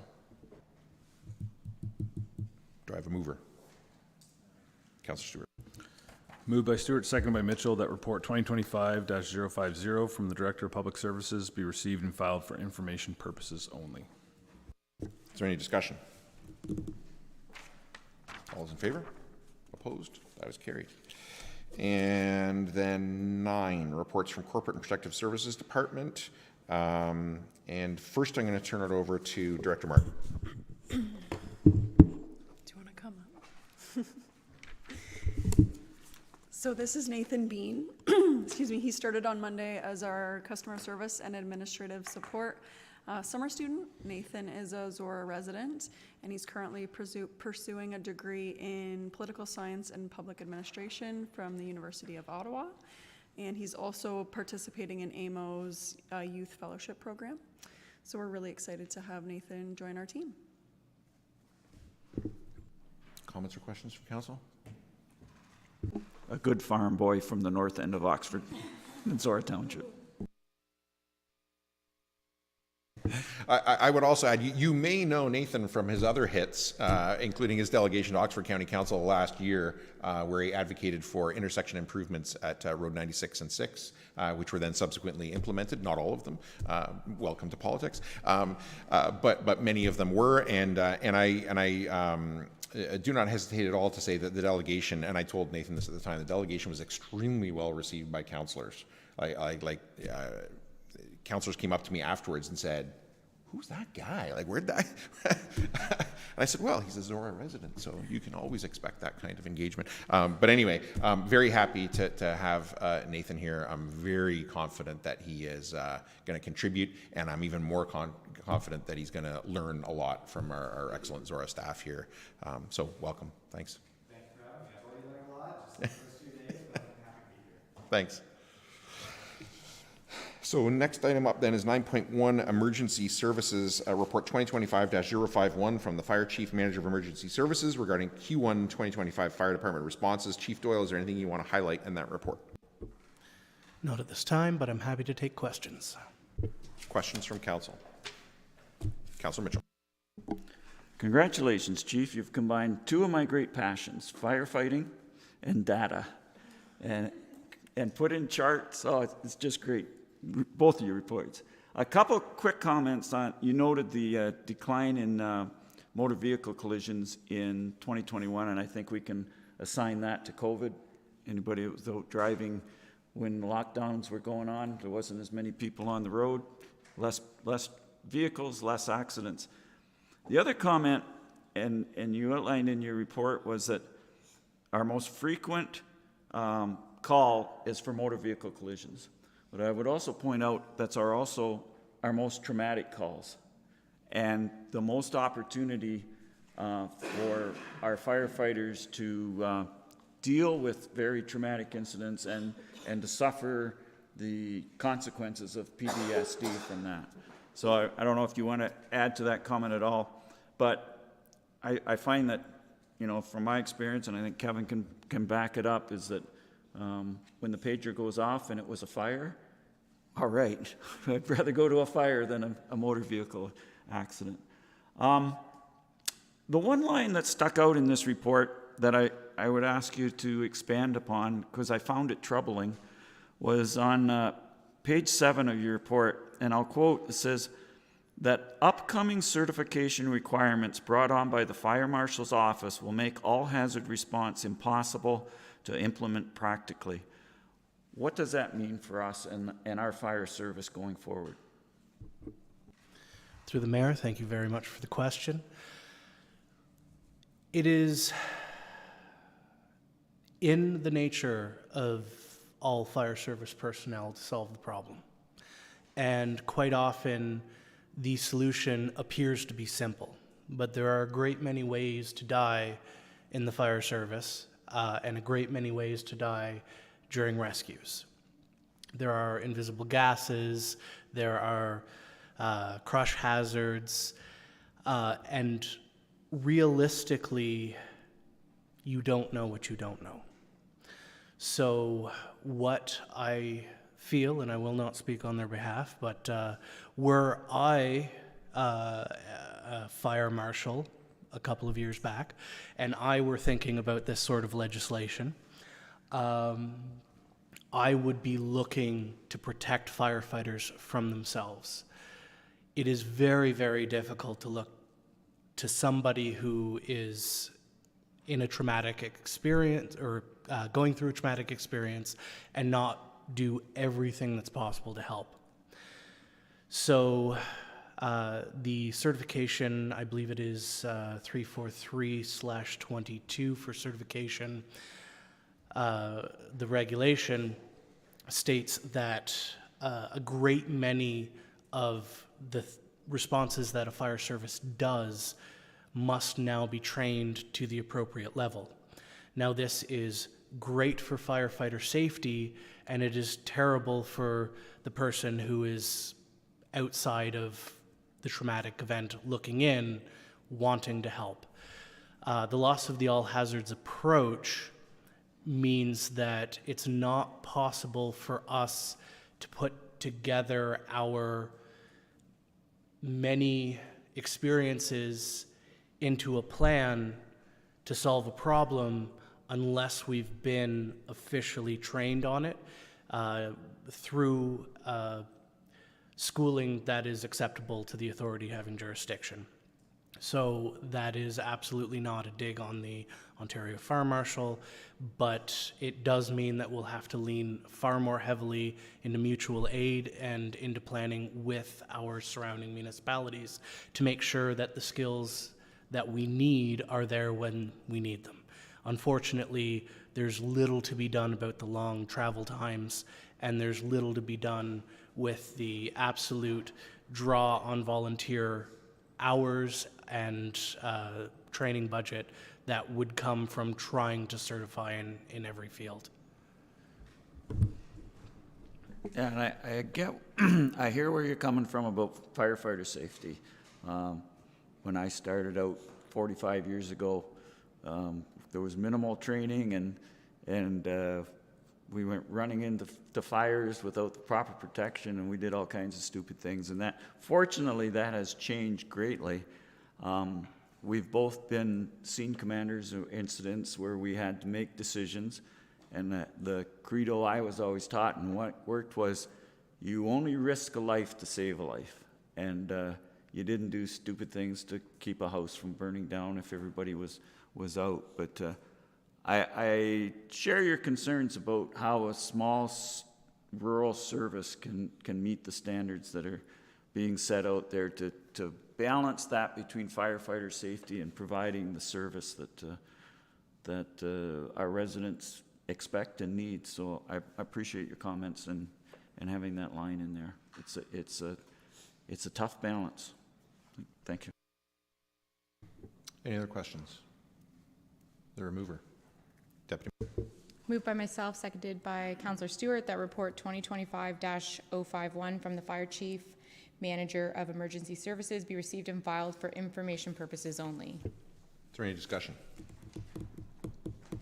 I just want to say thank you for the data analysis. I think is really important, again, in the context of all the service level decisions that council's trying to make. I think I really like to see us moving towards this kind of data analysis and looking at historically what we've dealt with, what are we dealing with today, and attempting, you know, ultimately to try and forecast in the future where are we going to be and what level of service do we need to plan for, you know, financially in terms of our assets and their staffing and all those things. And I think this report is moving us further in that direction. I really appreciate that.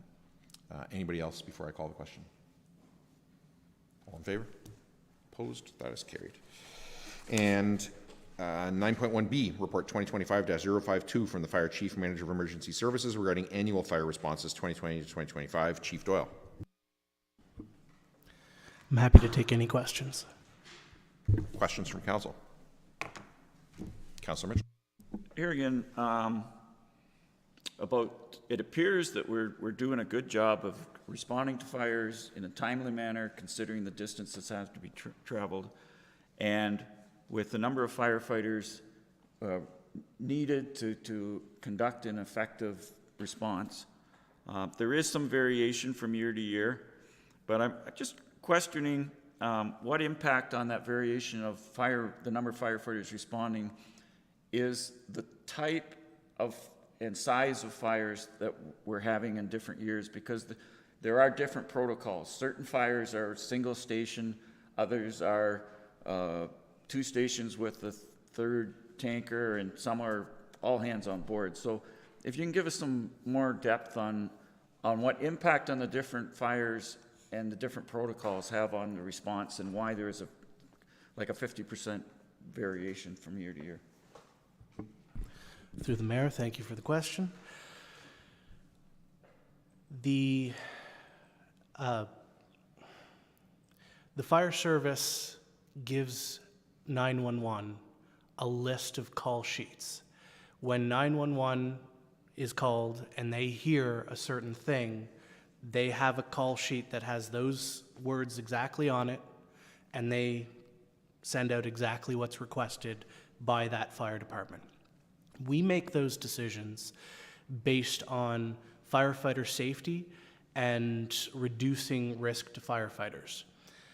One of the big differences between your car fires, your field fires, your urban interface or wildland fires that are incipient or small in nature is that they are not contained. If you get into a fire that is contained within a structure, then you have far more complicated fire dynamics that occur, and those fire dynamics can make it significantly more challenging to fight that fire safely. So the minute you hear something like structure fire, we are going to activate all halls, and we are going to put our mutual aid partners on notice. That is because in order to rescue a single down firefighter, research from NIST and the FSRI the Fire Safety Research Institute has shown that it can take upwards of 16 firefighters to successfully rescue one firefighter who's gone down in a structure, even when they know the structure, even when the conditions are moderately favorable. So that measure of safety is what we're looking for when we ask for everybody to come. Anyone else? Do I have a mover? Deputy Mayor. Moved by myself, seconded by Councillor Stewart, that report 2025-052 from the Fire Chief, Manager of Emergency Services be received and filed for information purposes only. Is there any discussion? All those in favor? Opposed? That is carried. And 9.2, Building Drainage and Bylaw Services, Report 2025-035 from the Chief Building Official Drainage Superintendent, who is not here today, so it will be Nicole Van Breda, and Building Services Coordinator regarding key one departmental activities. Is there anything you'd like to highlight in that before I ask Council for questions? Nothing to highlight. Happy to take any questions. Questions from Council? Do I have a mover? Moved by myself, seconded by Councillor Stewart, that report 2025-035 from the Chief Building Official, Drainage Superintendent, and Building Services Coordinator be received and filed for information purposes only. Is there any discussion? Councillor Mitchell. Just a quick comment, and it's dangerous to draw conclusions from a one-quarter sampling, but and it is noted in the report that although permits are down, there are 6 in the system, and we don't know what the value of those permits would be until they're issued. But when you look at a 48% drop in number of permits, 78.6 drop in estimated value, and a 69.4% drop in permits, permit fees, I think that's alarming, and an indication of, you mentioned a few minutes ago, if we're not in a recession, we're heading for one, and for reasons beyond our control, for the most part. And I think that it shows a lack of confidence by residents in their own financial situations, but it also has a potential impact if this trend continues, not only that our fees will be down from the building department, but development charges that we were hoping to get for potential projects are not going to be coming in, especially when you look at these statistics that 65% of the value of permits issued so far to agricultural, which don't pay development fees. So if this trend continues, the impact in our budget could be significant this fall. Just to comment on what's not such good news. Anyone else? All those in favor? Opposed? That is carried. And 9.2B, Report 2025-047 from the Bylaw Enforcement Officer regarding Q1 activity update. Officer Robertson, is there anything you'd like to highlight for Council? No, there's nothing. Questions from Council? I have a mover. Deputy Mayor. Moved by myself, seconded by Councillor Stewart, that report 2025-047 from the Bylaw Enforcement Officer be received and filed for information purposes only. Is there any discussion? All those in favor? Opposed? That is carried. 9.3, Financial Services, Report 2025-053 from the Financial Analyst Deputy Treasurer regarding 2025 tax rates. Director Grogan, is there anything you want to highlight for Council before I ask them for questions? Nothing at this time. Happy to take any questions. Questions from Council on the report? Councillor Mitchell. Yeah, I'm trying to wrap my head around, and if we could look at the chart that shows it's page 3 of 6 of the report, about comparative total tax increases, comparing Zorra County and the education. And the overall tax increase is 4.38% for residential. It's a little bit different for farmland, but not much. Zorra, we went up 3.61%. County went up 6.75%. No change for education, and I'm not sure how they keep doing that when you have school boards that are running billion-dollar deficits, but they're again beyond our control. So what impact is the change in our levy, because we had a lower change in our levy than the county did? How much impact does that have on the change in taxes? And we also had an impact of the assessment, our assessment going up, which brought the increase down, like, once again, compared to county-wide assessment. Do we know anything about that? Those factors all come in there. The difference between when we set our budget and how much levy we need, and the increases when it's all goes through the system. Those are the two big things: is how much our levy requirement goes up and how much the assessment goes up. So can you it's really complicated, and can you maybe shed some more light on those factors and what they do? Absolutely. Happy to share. So essentially, when looking at our tax bill, we have to look at each level of government individually. Because what happens is, if we look at Zorra, for example, the Zorra tax levy increase for 2025 is set at 5.26%.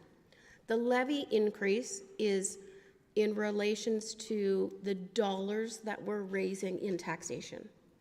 That levy then translates into a tax rate increase that is established in order to raise those levy dollars based on our situation. So from a Zorra perspective, we essentially, the tax rate is reflective of our overall budget, both capital and operating, to provide the services that we provide to residents and visitors that are within our jurisdiction. And that is impacted by our overall tax assessment. Tax assessment can fluctuate because from one year to the next, we can experience tax assessment growth. We can see a loss in tax assessment for a variety of reasons. Assessment is also impacted by any changes in the classification of taxation within your jurisdiction. We here in Zorra saw an impact of 0.68%, an increase, as the result of the province changing a taxation policy and creating the new aggregate resource tax class. That creation of a new tax class shifts the burden amongst all tax classes within the municipality. So it's not just assessment growth that can impact, it's those classifications as well as the tax ratios that are set at a single tier or upper tier level. So the impact that we see here in Zorra, when we try to compare it to the county's offering different services, they're making different budgetary decisions than are being made in relation to the decisions that are being made here in Zorra at the local level. So it's difficult to kind of compare apples to apples when looking at the impact on a resident's overall tax bill, which is why we kind of split it into those different taxes per level of government. And thanks for that response. And when you look at that chart, and our Zorra tax is going up 3.61%, and the county's 6.75%. And I would like to think that's because we're doing such a great job compared to the county, but as your answer said, it's not as simple as that. And we shouldn't throw the county council and county organization under the bus because of those numbers. There's a whole lot of things that go into it. But a couple other comments. I'd like to thank staff for the chart that appears on the next page, page 4 of the report, which compares Zorra Township to a number of neighboring municipalities, and we rank 5th lowest in our total taxes. So I thank him for that, and I would encourage staff that once the information comes out for 2025, that chart be updated so that we can have a look at those numbers.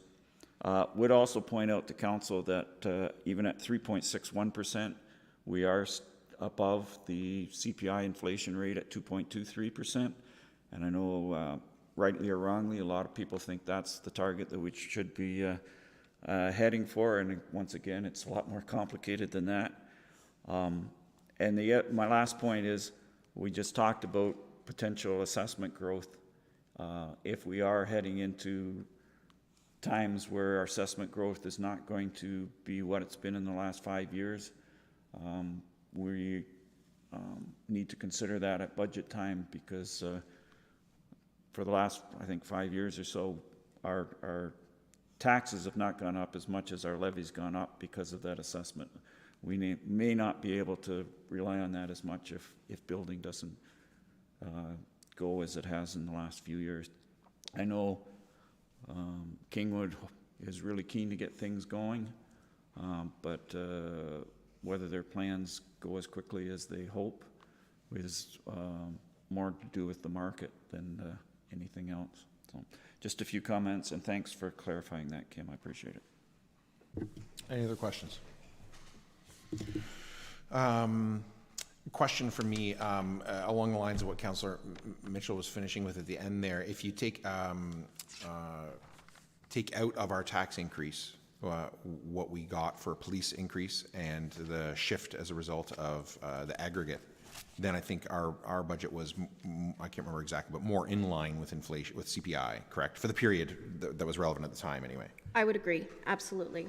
So two elements that are essentially out of our control. So I mean, for elements that were within our control, I think we were in the range of a CPI, and I think maybe we need to consider advocacy with the province on both of those issues that drove a tax increase at this council that were not in our control at all. I know part of their response will be, well, we gave you money for policing, and I would say, well, just for 2025 you did. That increase is going to be there in 2026, and I'm highly confident that there will not be a similar check handed out in 2026. So I think, most of that's the only question I would have at this point. Any other questions before I ask for a motion? Anybody have a motion? David? Moved by myself, seconded by Councillor Stewart, that Council enact bylaw 17-25 to formally adopt the 2025 tax rates. Discussion. Thanks for this. Again, great data, great context in the data as well. I hope that, some of the questions like Councillor Mitchell asked, I hope the residents are listening to this and we'll get a better understanding of how this all comes together. I know that that topic gets discussed more in depth at county when we talk about tax ratios, because the ratios are set by the county but then affect all of the municipalities, and it gets extremely complicated to figure out, budget, levy, distributed by tax ratios, distributed across the properties. Assessment growth is different for the township than it is for the county, and by the time you work through all that, you get numbers at the end and you look at it and you're like, how can this be the number? This is not the budget I passed, but how is this the number? But as Director Grogan outlined, you do get there. It's a lot of complicated math, but you do get there, and the numbers do add up. But I think it's another example of how I would hope that residents would understand this a little bit better, where these numbers actually come from, because I think there's not a lot of understanding of what that number is in the end and what drives it. Anybody else before I call the question? All those in favor? Opposed? That is carried. And no correspondence requiring direction.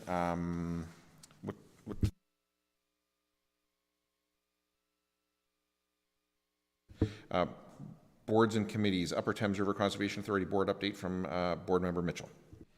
April 22nd, I attended actually 3 meetings for the price of 1 at Upper Thames. We started out with our annual source water protection meeting.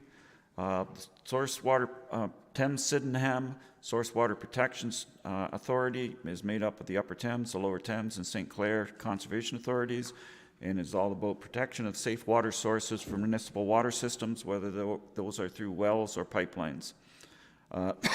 Excuse me. We confirmed Sandy Levin as our Upper Thames rep on the Source Water Protection Committee, and we received a report from Julie Welker noting that 92% of identified threats to municipal water sources have been managed or eliminated, and 8% are in the process of finding solutions, and it was noted that progress is going well on that.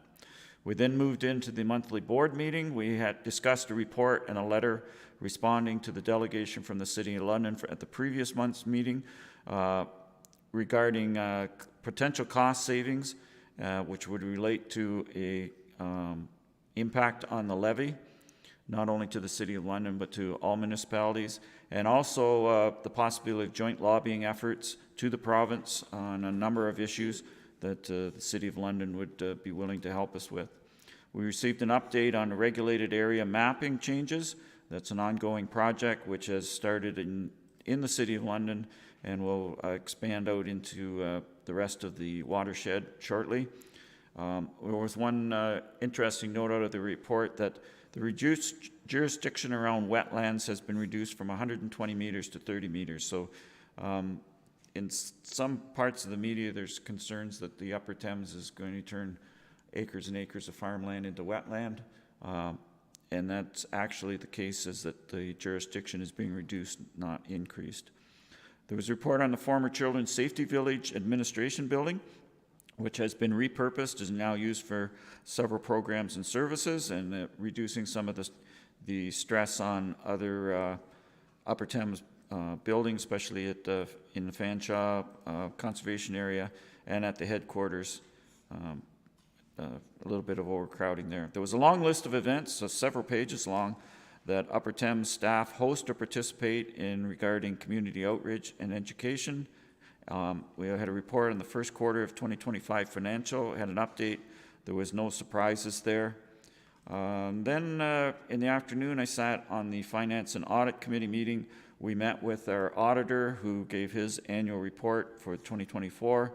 There were no concerns raised on that audit or the report that he gave. And then we had a good discussion with our auditor and our head of finance about some of the challenges that the Upper Thames is facing with the new 3 divisions of how the programs are run, the responsibilities are run, and how they're all financed, and the challenges that all conservation authorities are dealing with there. So it made for a full day. Questions from council? Thank you. 12, information items. Oh, is there a motion?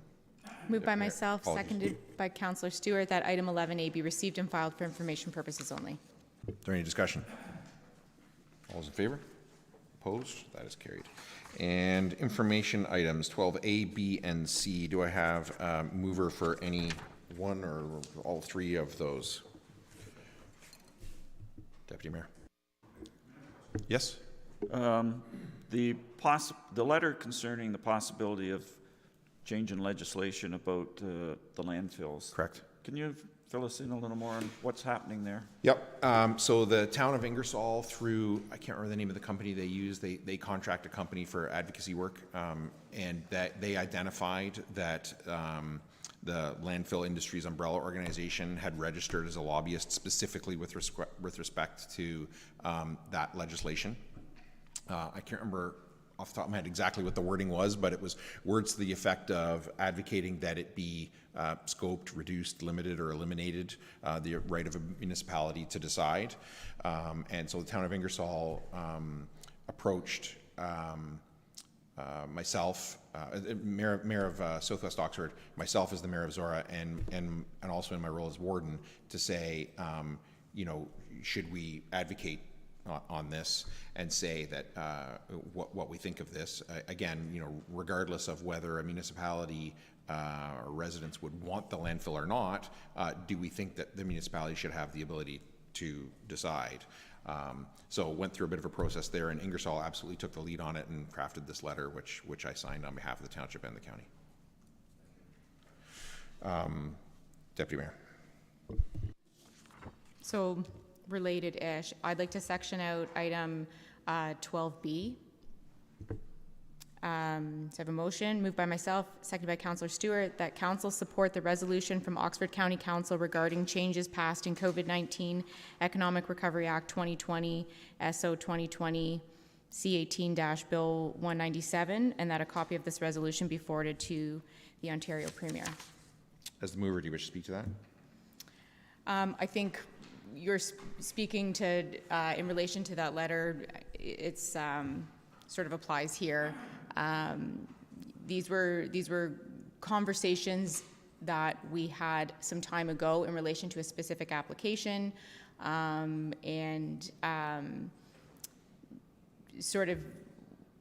when we were responding to a specific application, and now there's legislation in place and supporting a more formalized position of the municipality on the topic as a whole, as opposed to a specific application. Any other discussion? All's in favor? Opposed? That is carried. And anybody have anything to deal with 12A and C? Councillor Stewart. Moved by Stewart, seconded by Gregg, that items 12A and C be received and filed for information purposes only. Is there any discussion? Councillor Stewart.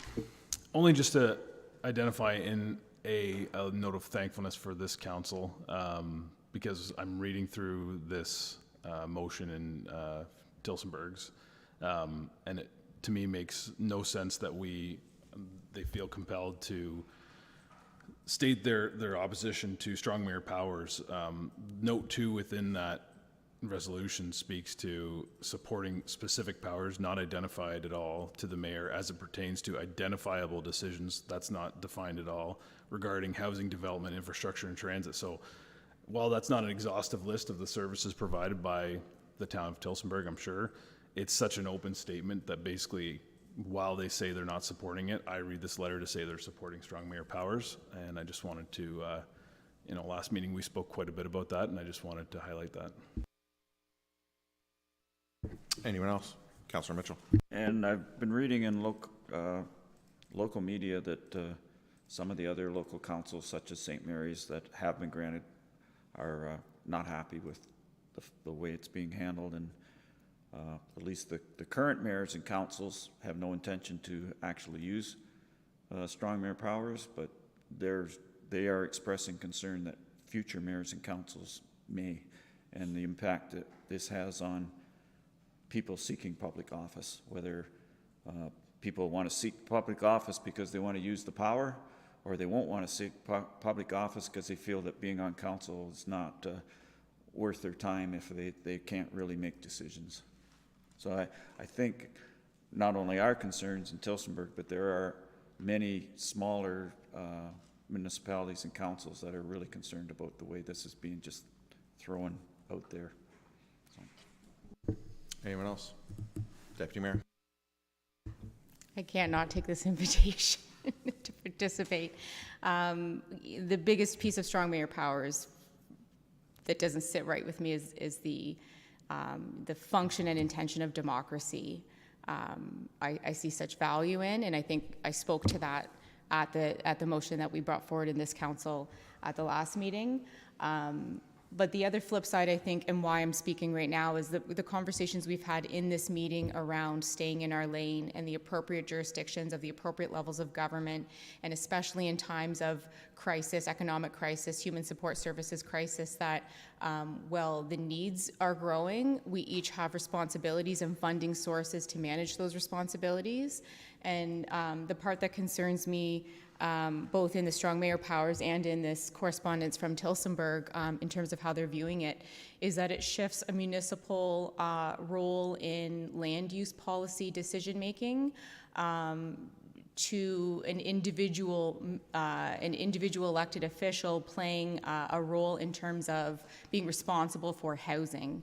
And so when you take away the democratic process within the Planning Act for land use decisions, it feels like we're also opening a conversation where mayors are not only given the ability to, but I would suggest also the responsibility to solely be responsible for addressing a housing crisis that is not a municipal responsibility, but that of our province.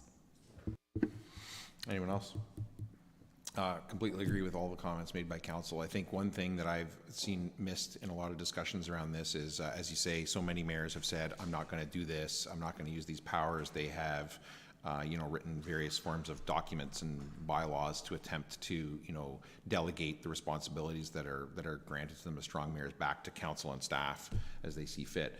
But the reality is that once you are given that power, you have that power, right? So as I don't have the strong mayor powers, I dearly hope that I don't get them. But if I had them, here's the scenario that I think people are missing.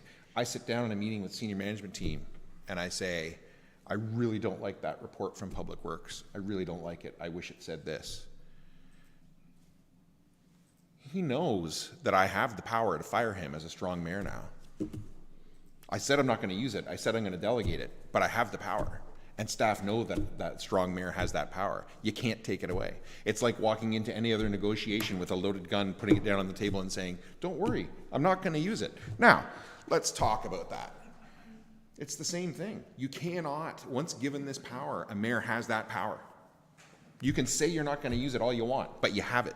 And that changes the dynamic. Every staff person from then on works under that shadow, that mayor has that power. If there's a report I don't like, maybe you want to edit that report. Maybe I don't want to see a report like that again in the future. And that, to me, is a more insidious threat to democracy, because what the potential there is that the rest of council might not even see the professional reports that we normally get now, because behind the scenes, a mayor is influencing what reports even get in front of council. Because those staff people know that there's somebody in that room who has the power to fire them if that report doesn't read the way they want. I don't want council to even see this. I don't like option C. I think this report would look a lot better without option C in it. And then the rest of council doesn't even see option C. Unless you know the right questions to ask, you don't even get the answer from staff that there is an option C. And if you ask the question, do staff talk about option C? When again, that strong mayor has the ability to say, and you're gone. I told you I didn't like option C. Why did you answer that? You're out of here. There's just layers and layers to this that are just wrong. They're just wrong. There's no two ways about it. There's no redeeming qualities to it. And if the stated goal is to increase housing, then we need look no further than the first strong mayor in the county of Oxford. The stated intent by the province of strong mayor powers was to reduce the likelihood of NIMBYism and get housing built. And the one strong mayor that we had in Oxford personified NIMBYism and voted against and voted to appeal planning decisions for positive planning recommendations for housing. So even if you're willing to sacrifice democracy to get the housing built, it's not doing that either. It's inherently flawed all the way up and all the way down, and bad legislation. Anybody else before I call a question? All those in favor? Opposed? That is carried. And so I think we've dealt with all of 12. 13, no unfinished business. Notice of motion regarding living wage. Councillor Finch is not here. So if council is okay, that would just sit here then as unfinished business, come back at a future council meeting. Everybody's good. So then 14B, notice of motion regarding economic development in Zorra. Councillor Stewart.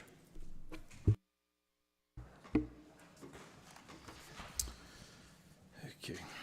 Moved by Stewart, seconded by Grigg. Whereas the Council of the Township of Zorra recognizes, as referenced in the 2023 to 2026 strategic plan, the importance of a fiscally sustainable community by creating opportunities for growth in our core agribusiness sector, as well as diversifying our business community. And whereas council and staff have made significant efforts to increase residential density within our service villages and need to complement the incoming growth with increased opportunity for businesses in our village cores. And whereas the County of Oxford Planning Department has resources allocated to partner with municipalities to complete planning studies, but a scope of work needs to be more accurately defined. And whereas the Rural Oxford Economic Development Corporation, ROEDC, has identified that 1, proactive secondary planning to prepare rural townships for smart commercial/industrial growth, as Oxford County's population is projected to increase plus 447,000 by 2046. 2, municipally owned shovel-ready land for sale in 1 to 2 acre commercial/industrial parcels. And 3, overlaying commercial industrial development zoning on parcels abutting settlement area boundaries where practical are potential options that county and township staff should consider to foster economic growth. And whereas ROEDC has also identified that current policy which restricts on-farm diversified uses to being able to only employ 2 people who do not live on site is a barrier to business growth. And whereas all established, growing, and potential businesses that call or would like to call Zorra Township home can provide valuable insight into their needs and potential policy changes that can foster greater economic opportunity. Therefore, be it resolved that staff engage with reference groups as needed to gather data and provide a report back to council by September 2025 with recommendations on scope for referenced planning studies. As the mover, do you wish to speak to that? It's long, so just a little bit, but the background on this is that I think this has always been a priority, so this is sort of just a bit of a reboot to this. As mentioned in the motion, this was part of previous council discussions in 2023, early 24, as well as laid out in the strat plan, that this is a priority for the township. I think now is a better time, as mentioned in the motion, that we now have, especially for Tempsford, a large development on the rise. How quickly that comes, we don't know, but the decisions that we make or the suggestions that staff come back with and planning comes back with for village core zoning, for example, may be greatly affected by the idea of having 1,000 new units in a subdivision just adjacent to our core or within our core. So I think that now is a great time to look at this. I think ROEDC's points are excellent, and they come from a place of understanding the needs of the community, both from local businesses wanting to grow, but as well as other investors wanting to come into the community. So we need to take that information in hand as well and come up with a plan. Local businesses as well. I know there's different ones that have come directly to the township looking for space. We want to look for the best options to foster that growth. I know there's an appetite for maybe some change in the way that the local businesses are supported through business associations, and maybe a changing of the structure of that, which could be considered here. I wrote down a couple questions that I think of when it comes to this, and obviously these are ones that may come out of a further study, but what types of businesses are best fit for a village core? What I mean by that is when we want a walkable downtown, we want to probably stay away from businesses that are a little bit more industrial in nature. We want to be able to encourage services that local residents can use, especially as we increase population in our villages. How can the challenges be like parking be addressed? Because I think that's one thing that we want to consider as we create a more viable business core in a village. A couple things that come to mind with that are we have a busy and ever busier Main Street through Tempsford. I think even the Main Street through Embro is not a lot different as traffic increases in the township. And especially here in Tempsford, though, we have the ability to focus that core maybe off of the main street a little bit into this area that surrounds the municipal office as a way of making it a little bit more pedestrian friendly. Keeping parking on that main street as traffic increases is going to get to be a bit of a challenge. So things like that could be considered. 2 years ago, when there was no plan for 1,000 units here, we may have said it's a great idea to put a commercial building and require that it needs residential above to get some more density. I'm not sure that's the case anymore. It may still be the case, but I think there's a balance in a community of our size where we want to create the right mix. Again, trying to do that may create parking problems, so there's another consideration. I think I already mentioned this, but what types of properties are businesses currently looking for? That data is vital in being able to assess how we can help them. And one of the things that was mentioned is, for low occupancy, dry industrial, we currently don't allow a lot of that on outside of our serviced villages. I think, the way that planning or that policy currently suggests is that anybody that can't, work within a serviced village core should go into a serviced industrial zone in a larger town. And I think that's chasing away some of the local businesses from expanding their operations. And I think we can look at where it makes sense to take up not a ton of viable farmland, but areas near the village cores, on highways, that, would be perfect sized lots for those types of businesses. And just overall, what are the big barriers that are facing business growth, and what can the township do, both in policy changes, but also out of the box thinking that this township seems to be very, very good at bringing options forward to support both agricultural and all types of sectors. Just a note on the timing, the idea here is that there's time to gather some information which will already lead to some suggested approaches moving forward, some of which may not carry a ton of financial implications, but the idea of getting some information by September is that there's some time to go back and forth in council discussions as well, so that if there is a need to put some money into the next year's budget to support further planning studies or anything of that nature, that we have an opportunity to do so. Deputy Mayor is the seconder. Do you wish to speak to it? So first I want to thank Councillor Stewart for his work in drafting a very long motion that pulls together a lot of moving pieces that I think have been underpinning a lot of the conversations that you and I have had since you've been on council, but also conversations that this council has had, previous councils have had, and that I've had with many residents, especially as our community is transitioning into larger settlement areas than what we historically have been. I think a lot of what I'm envisioning possible to come from this work in time is that this will help realize many of the dreams that residents have for our community. And I think in the past, the challenge for me has been, what is the role of municipal councils? And when we talk about what our dreams are for our community, some of the things that I am hearing is about, it'd be great to be able to walk and get a couple of groceries and to not, feel like I'm going to get hit by a car because there's cars funneling in and out of industrial business in the village core.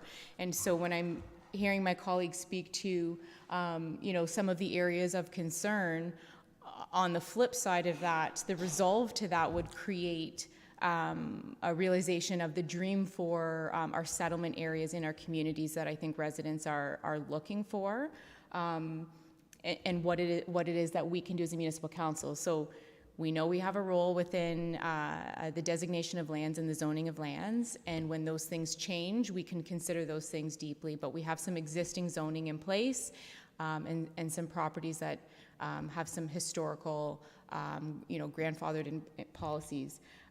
But what makes me so excited about this very long motion is that it isn't council thinking of a specific siloed project and then asking staff to sort of support making a little tiny change that we think is the right solution. It leverages the expertise in our staff and potentially expertise beyond what our staff have when we're identified necessary to explore the options to make progress on our identified goals as a municipality. This is not a motion to come from a project. This is a motion that upholds a pillar of our strategic plan and of past strategic plans of this council that reflect the conversations that we've had with our community for as long as I've engaged in these conversations. In our previous strategic plan, we had an action item of establishing industrial lands in the municipality. And I can only imagine that that may have come from a recognition that, the funding in our tax levy from the agricultural sector is part of what makes it so challenging to make investments on the tax levy, and that having those industrial and commercial tax class development really helps fund a lot of the things that large municipalities are able to accomplish for the residents. So while that was an identified goal we had, until we commit to moving forward, what would that actually look like, and work with the experts that both on the business side as well as the appropriate land use planning side to see where we could go with that, I don't think we were really well positioned to make progress on it. What I'm now realizing is that a lot of these individual conversations around what we think where we need to be 50 years from now, they're actually tying back, to this one stream of work. And so I'm in full support of this motion. I'm really happy to see us get to this point. I know that it's both big with lots of moving pieces, but also broad. And my only question would be that if staff have any questions or areas of concern heading into it, that be identified. But also, as Councillor Stewart said, the idea is that this report would come back with things that this council can consider, and if there's budget impact, we can include it in budget considerations. But this isn't to be a quick thing, but something that is the beginning of us being well positioned to uphold, I would say, ongoing work in the municipality from here until, forever. Anyway, Councillor. Yeah, I too support the motion. I thank Councillor Stewart for the amount of work that he put into drafting it. I agree that it's important to foster economic growth and not only provides employment and services for residents, but also increases our tax base for the benefit of everybody in the township. And I think it's important that we look at doing that by fostering business-friendly policies, not getting into big money land deals and those sort of things. We did that. Been there, done that. That was a unique situation that I should never happen again. But I think we're at a stage now where we can have more impact by developing policies, as outlined by my colleagues there, that will help the people that want to develop businesses in our area. And by getting a report, knowing how to do that effectively, I think is important. I also agree with Councillor Stewart's idea of timing. I always like putting a deadline on these type of reports and to have it kind of come to us so that we can, if there is some financial implications, not from subsidies or tax breaks or anything like that, but through devoting staff time or maybe hiring some type of outside consultancy to get the information we need, that we can incorporate that in the 2026 budget. So full support of this motion. Anyone else? Fully support this. Thanks to Councillor Stewart for all his hard work in reading this motion. But I think more importantly, we fund ROEDC. We're one of the 5 funding partners, and I certainly have repeatedly said to ROEDC, give us advice. Tell us what we need to do. How do we need to behave differently as a municipality to enable our businesses? And they gave us advice. And so I think this is the right thing for us to do, is to pick that advice up and say, okay, now let's get advice from our staff on how we can implement this and what do we not know about doing this. I'm confident that we'll get highly actionable recommendations in this report. I'm also confident that we'll get conflicting advice in this, right? We will get conflicts between planning saying that's not appropriate, in the context of the PPS and the OP and the zoning bylaw, and we'll get information from economic development says, but actually, so I think, but then that'll be up to the 5 of us to do that work at that time and try and balance the pros and cons. So I think this is the right way to do it, and very much in support of it. Anyone else? Do we want to read again? All those in favor? Opposed? That is carried. And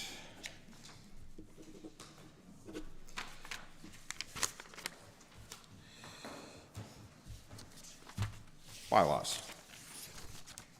Councillor Stewart. Moved by all warmed up. Moved by Stewart, seconded by Grigg, that bylaws 17-25, 18-25, and 19-25 be taken and read a first, second, and third time and finally passed, and further that the mayor and clerk are hereby authorized to sign the same and affix the corporate seal thereto. Is there any discussion? All those in favor? Opposed? That is carried.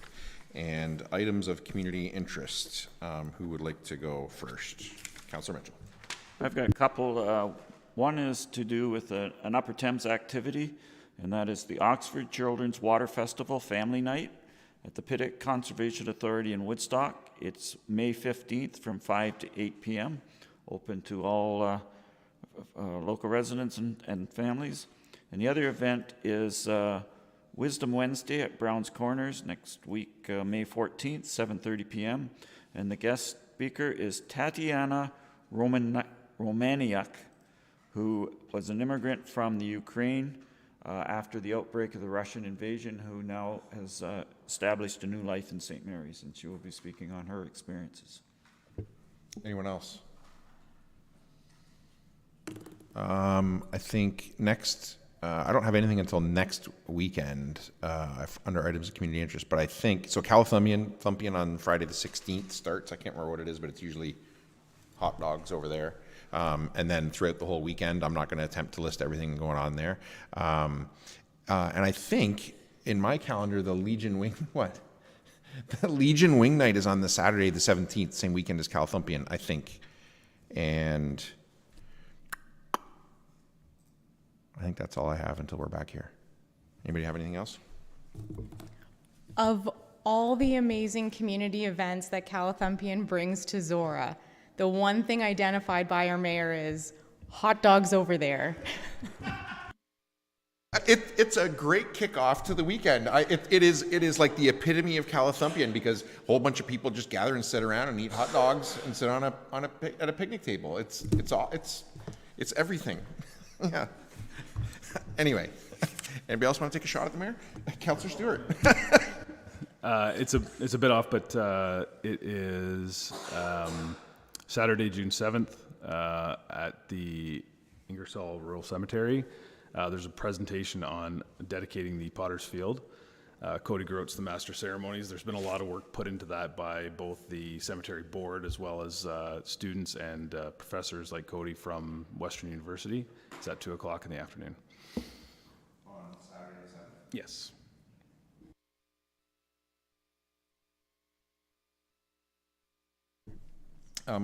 Sorry, Spencer.